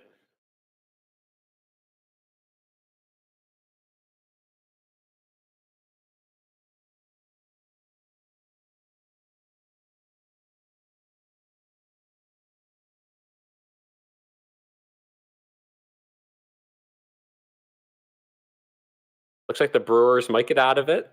Only one given up. That wouldn't be the worst case scenario. We are commercial break, 7 minutes and a little bit of change to go in this game. A lot of negatives in this game, but again, if you could come out of this game healthy and with a win, I think you will take this one all day.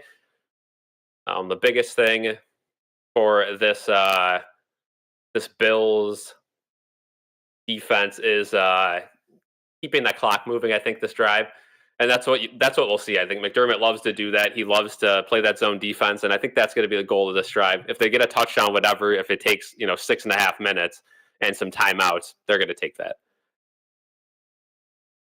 Yep, John, you were right. John put on the cape, or Josh put on the cape. But yeah, 2-possession game. That's big time.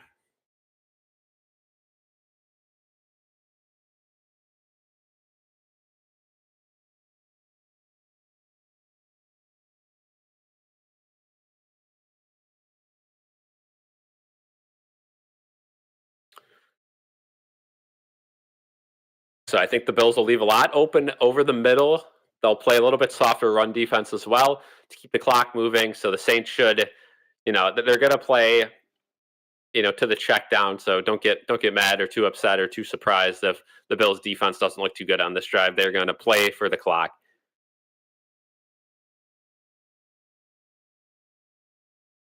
Yeah, we only have one timeout left. I think the Saints have all three.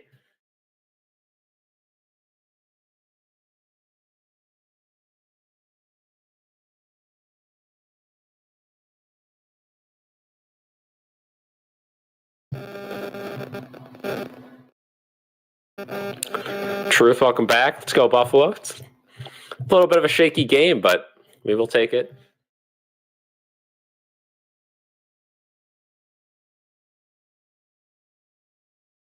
New season of 60 Minutes with Dana White tonight. I know we had that conversation about 60 Minutes a couple weeks ago.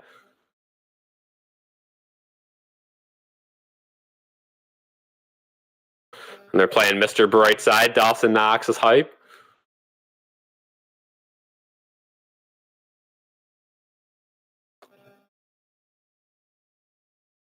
Prater kicks it all the way to the goal line. Really good kick down at the 1, so he's going to have to return it. And thought the ball came out, but it didn't. So tackled by A.J. Epinesa and Joe Andreessen, but there's a flag. See if that backs the Saints up a little bit. I can't imagine it's any other penalty besides a hold or block in the back.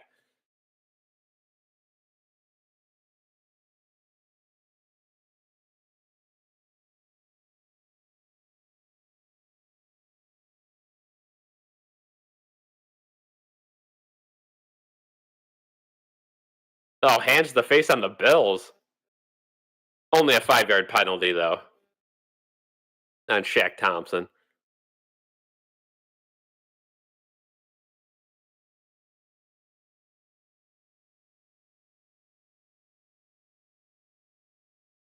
Yeah, Sean says that's why I can't watch.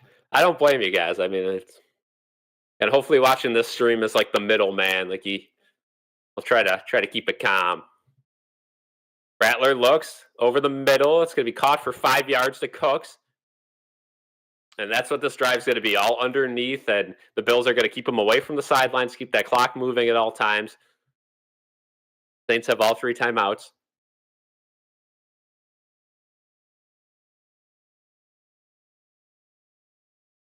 Rattler fakes the handoff. He's going to go somewhat deep over the middle. It's caught at the 50. That went to Shaheed. That's a little too far.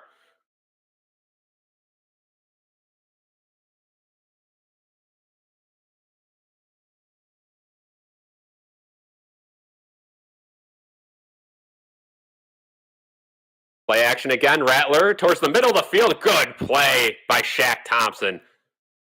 Kamara was going to catch it for about a 4-yard gain, but Shaq Thompson, perfect hit as the ball was coming in. Incomplete. 2nd and 10.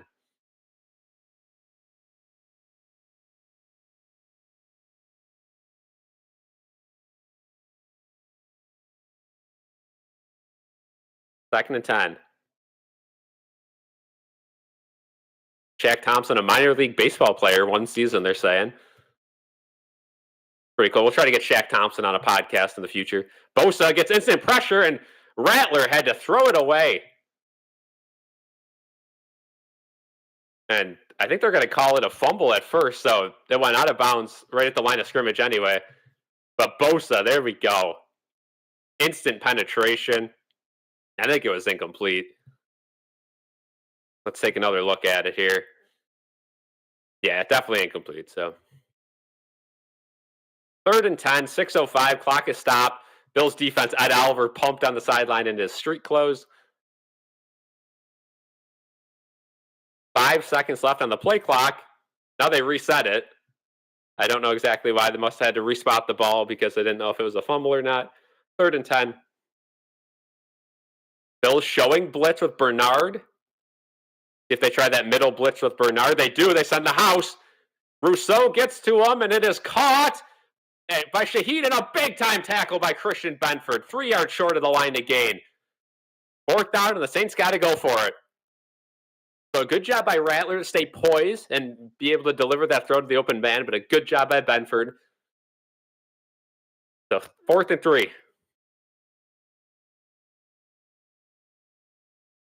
Rattler has pressure. Kamara catches it, but he stumbles down. Tre'Davious White on the tackle, a yard short. And the Bills will take over at the 42-yard line. Monster play by Tre'Davious White and a little bit of help from a misstep from Kamara.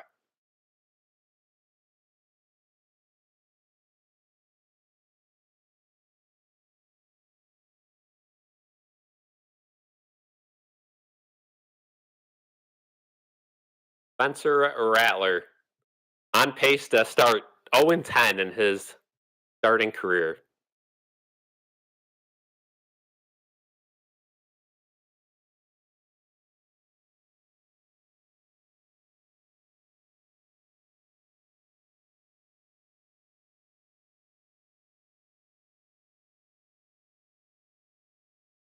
Big time play. So 1st and 10. Bills have the ball now. We can assume to see 3 straight runs. They want to keep this clock running or make them waste the timeout. First play, Cook up the middle. And he will get around 4. Good play. And the Saints will use their first timeout.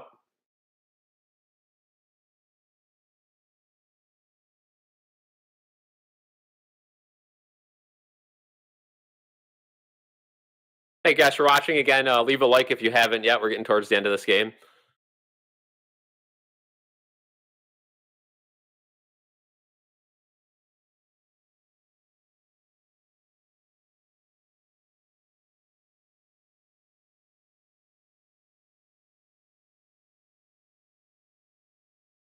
It'll be 2nd and 5 when we come back from this timeout.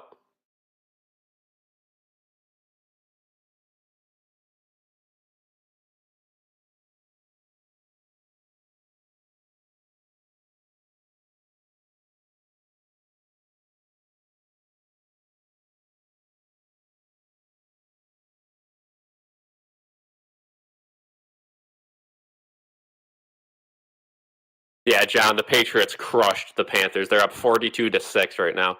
2nd and 5. Hawes in motion. It's going to be, play action, but it's blown dead. It's going to be a flag. Most likely an illegal motion of some sort. False start. That one's on David Edwards.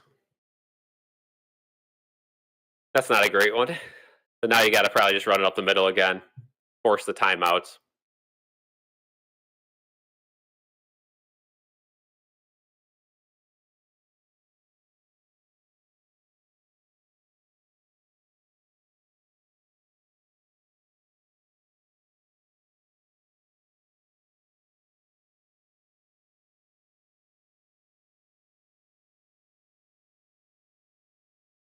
Second and 11. Allen's going to throw the ball, and it's caught by Shakir. Gain of 5. That'll get us to a 3rd and 5.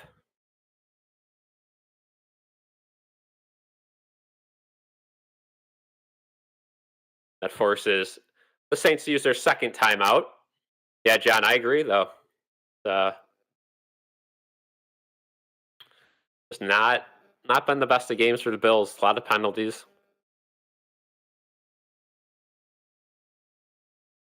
Yeah, Soto double play. That's tough, but doesn't matter because the Reds are up 1-0 right now, and the Brewers got guys on the corners.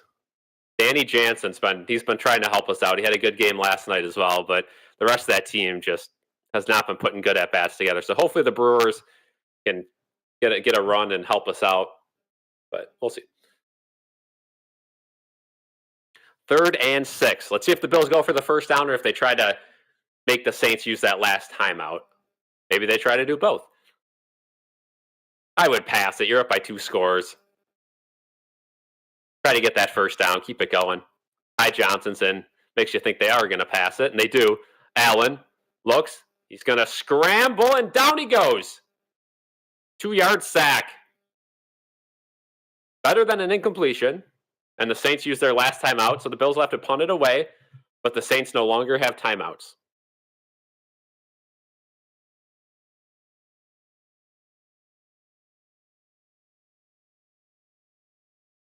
Thank you, John. Thank you for being here. Always try my best to not overreact to stuff, but at the same time, you got to get hyped for the big time plays. That Ravens game had a whole lot of screaming into the microphone.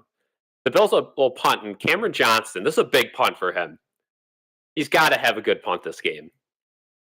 If he puts 3 short punts up,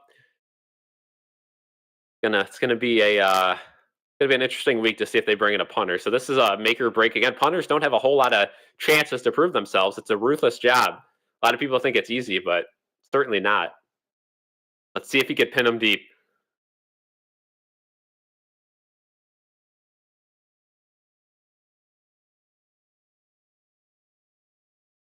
Johnson. Boots in. Oh boy, he gets roughed. Oh man. Fair caught at the time, but he got blown up on the punt. Hopefully he's okay, but it's gonna be a flag. Oh no. Oh, he's limping and it's the knee. Oh no. Oh, he's in a whole lot of pain. Oh, that's a terrible. Oh no. That's gotta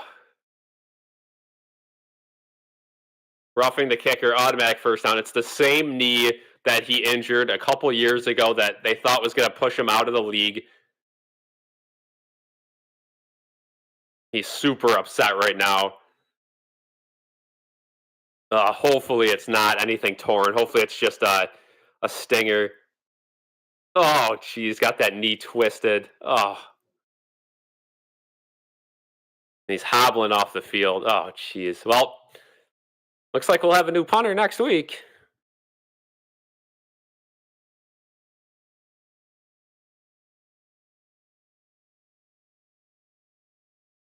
Second time he's been hit in the last 2 games, and the blocking just hasn't been there. We'll take the first down, but that sucks for Johnston, who works so hard to get back to this level. And he is walking at a good rate off to the sidelines, but his initial reaction looked like he knew something was wrong. We see players that have had those injuries in the past. They know when something's wrong, and he looked like he almost he was like spitting out on the field.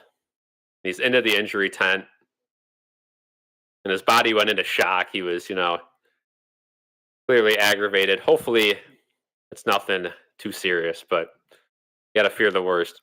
Yeah, Victor, I wish, but he's the best punter in the league right now. Based on what we said, 2 bad punts need a solid punter. Yeah. And Cameron Johnston was at one time a top 5 punter in the league, getting older, and you hate to see that. He fought so hard to get back in the league too after that first injury.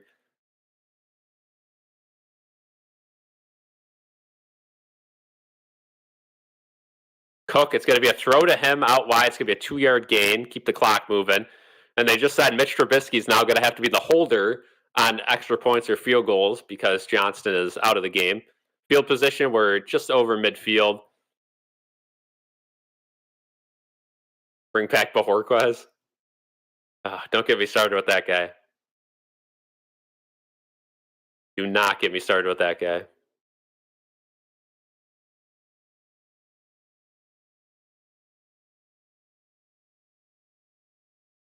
And the Brewers, and Cincinnati goes up 2-0. Great. Allen takes a rollout himself, and he's going to get the first down past the 30, slides down at the 24.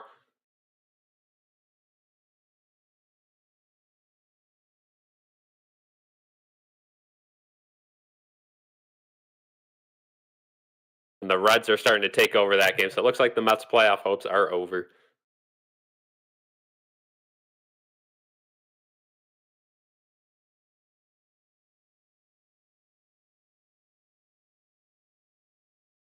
Definitely need a solid punter, want a field goal. I mean, there's a chance they could take the entire clock down here and not have to get any more points. 3:45 to go, 1st and 10. It's going to be a toss to Cook. He's got a whole lot of space, barrels forward past the 20. 6-yard gain. And if they take the entire play clock, that'll bring us under 3 minutes to play.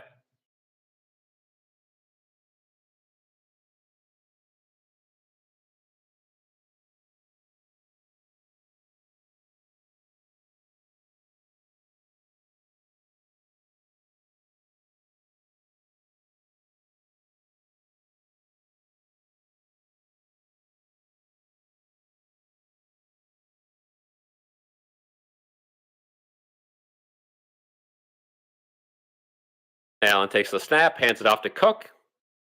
Going to have a 2-yard gain. Have a 3rd and 3 coming up.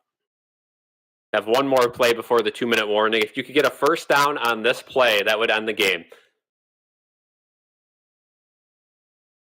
Cameron Johnson now with a knee brace on is practicing holding.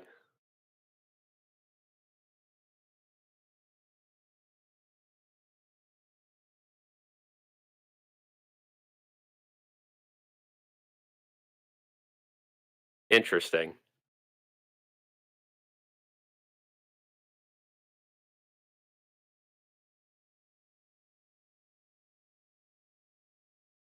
And McDermott calls his last timeout. So no teams have any more timeouts left. The last stoppage will be the 2-minute warning.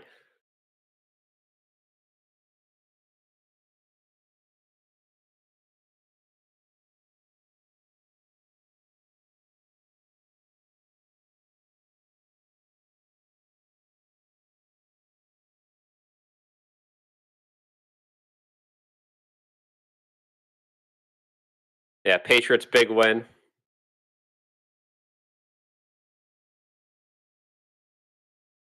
So the Bills a first down away from ending this game.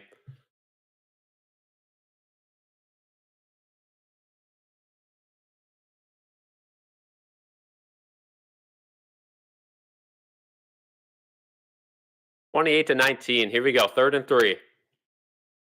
At the 17. Can the Bills get a first down here? They're going to throw. Allen doesn't have any of his initial routes open and throws it away. That'll stop the clock, so a field goal team's going to have to come out here. Or maybe the offense will stay on the field. Yeah, why would you not, right? I'd go for it. I'd just go for it. No, now he's sending the field goal unit out, and you got to rush this on. You only got 20 seconds left on the play clock. And Johnson's out there with the knee brace. He's got to hold. 10 seconds. The play clock's running. And they got to hurry up. McDermott's just had a nightmare game at head coach. This has been terrible. 4 seconds, 3. And now they do reset the play clock somehow. 35, so now they don't have to rush it. 35-yard attempt.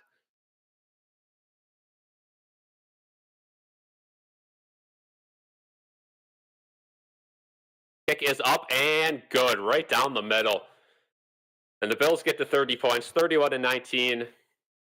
But that means this game's going to take a little longer.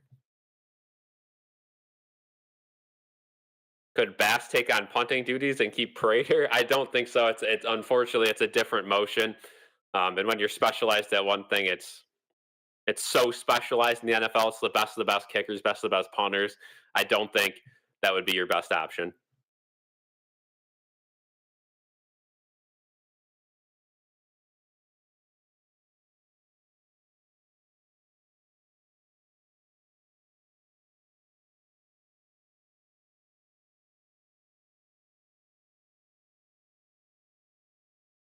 Yeah, so like they're saying again, the Bills played very bad today and still have 31 points. Gave up 19, and they certainly. I would guess they give up more points. They're going to play soft defense, try to take the clock, and the Saints are at this point though. You need a touchdown, so maybe not.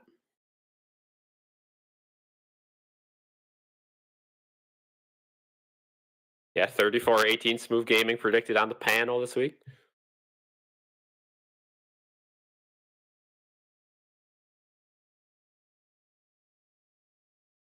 Prater kicks off. He's been very good at the kickoffs, but this one goes through the back of the end zone, maybe on purpose.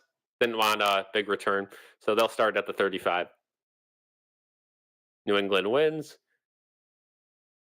No game ball for McDermott today. Yeah.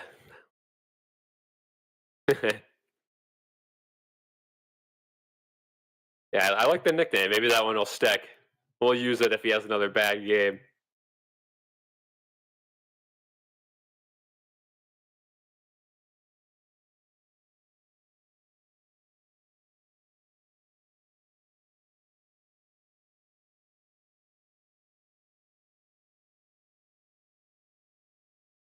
First and 10 Saints. Their own 35. Bills get a little bit of pressure. He chucks one up towards the sidelines. Incomplete. 2:04 on the clock. Second and 10. One more play before the 2-minute warning. Falcons win 34-27. It's a big time win.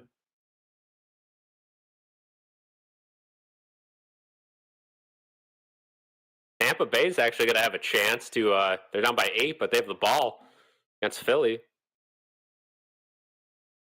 The Giants trying to close it out against the Chargers. That would be an upset. Jackson Dart winning his first career start. Could be the case.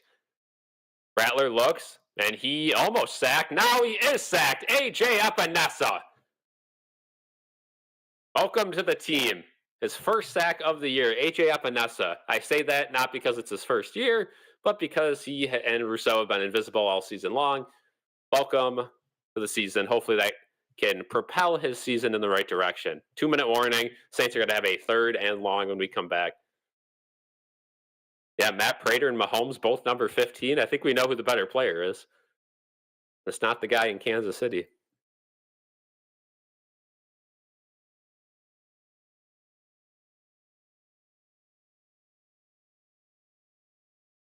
So when we come back from the 2-minute warning, we'll have two plays. Hopefully the Bills defense can close it out, and then a couple kneel downs. We'll end this one. So the score makes it look a little better than it is for the Bills. It was not the best showing. Not the best showing at all.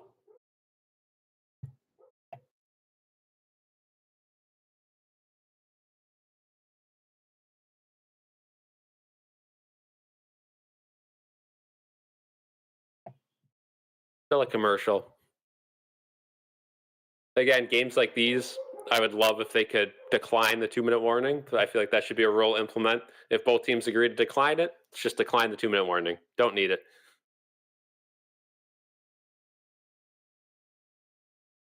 The optional 2-minute warning, that would be in my proposal.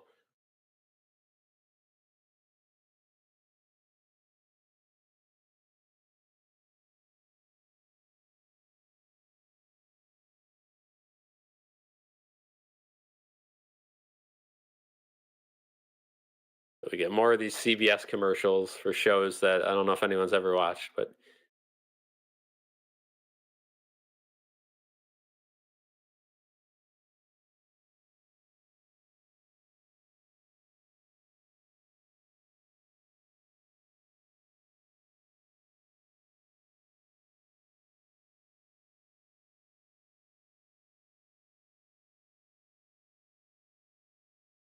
all right. Finally back from commercial. Highlighting Rosie's ice cream. It certainly looks like CBS is doing a little tour of East Aurora this week.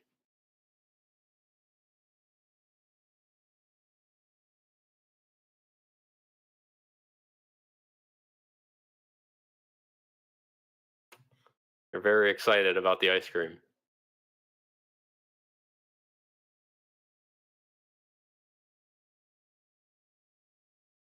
3rd and 20.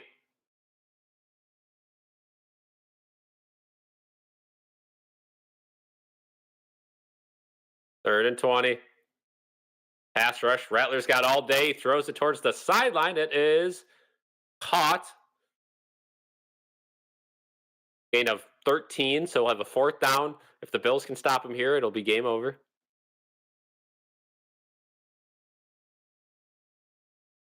All right, don't give me hope. Don't give me hope, Milwaukee. Got to run. Got a guy on 2nd. Don't do it if you're gonna always teasing, never pleasing.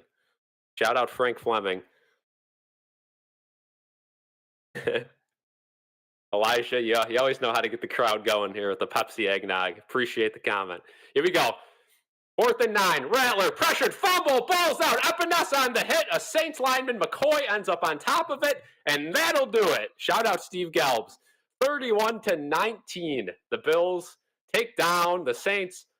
I got to give the Saints credit. They hung in the game the entire time. Olave, Kamara, big games for them. Spencer Rattler, maybe the best game of his career. I know they only put up 19 points, but I think he pushed all the right buttons on offense. He was alert.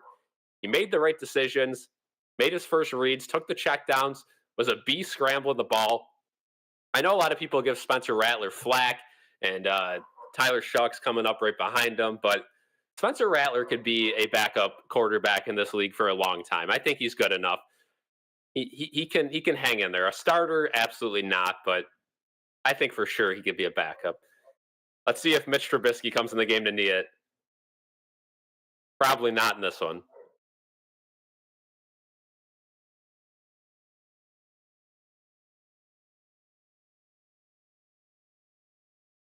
Nope, it's going to be Allen on the snap. It's going to have to knee it 3 times, and this will be the ball game.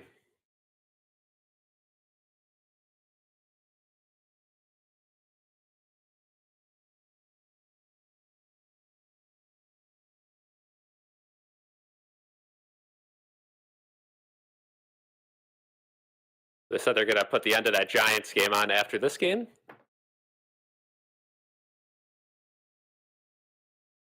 Couple more kneel downs, and we'll be all done here. All things considered, not the worst. Had a couple key guys out. Spencer Brown, Ed Oliver, Matt Milano. Still won by multiple scores. Still put up over 30 points. Cole Bishop with a clutch interception on the Philly specialer. This game could have been headed in the wrong direction quick. One more snap will end it. 4-0 start.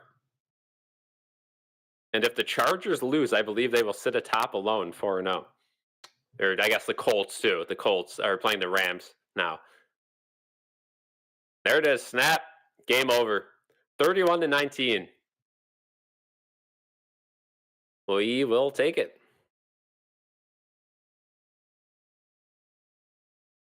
Thank you guys for joining the stream.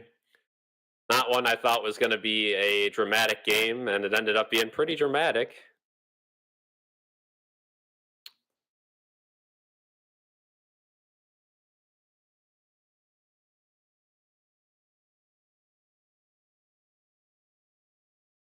So I think that's going to do it for us. Thank you guys for joining the stream. The stream will end. I'll just stare into the camera until it does.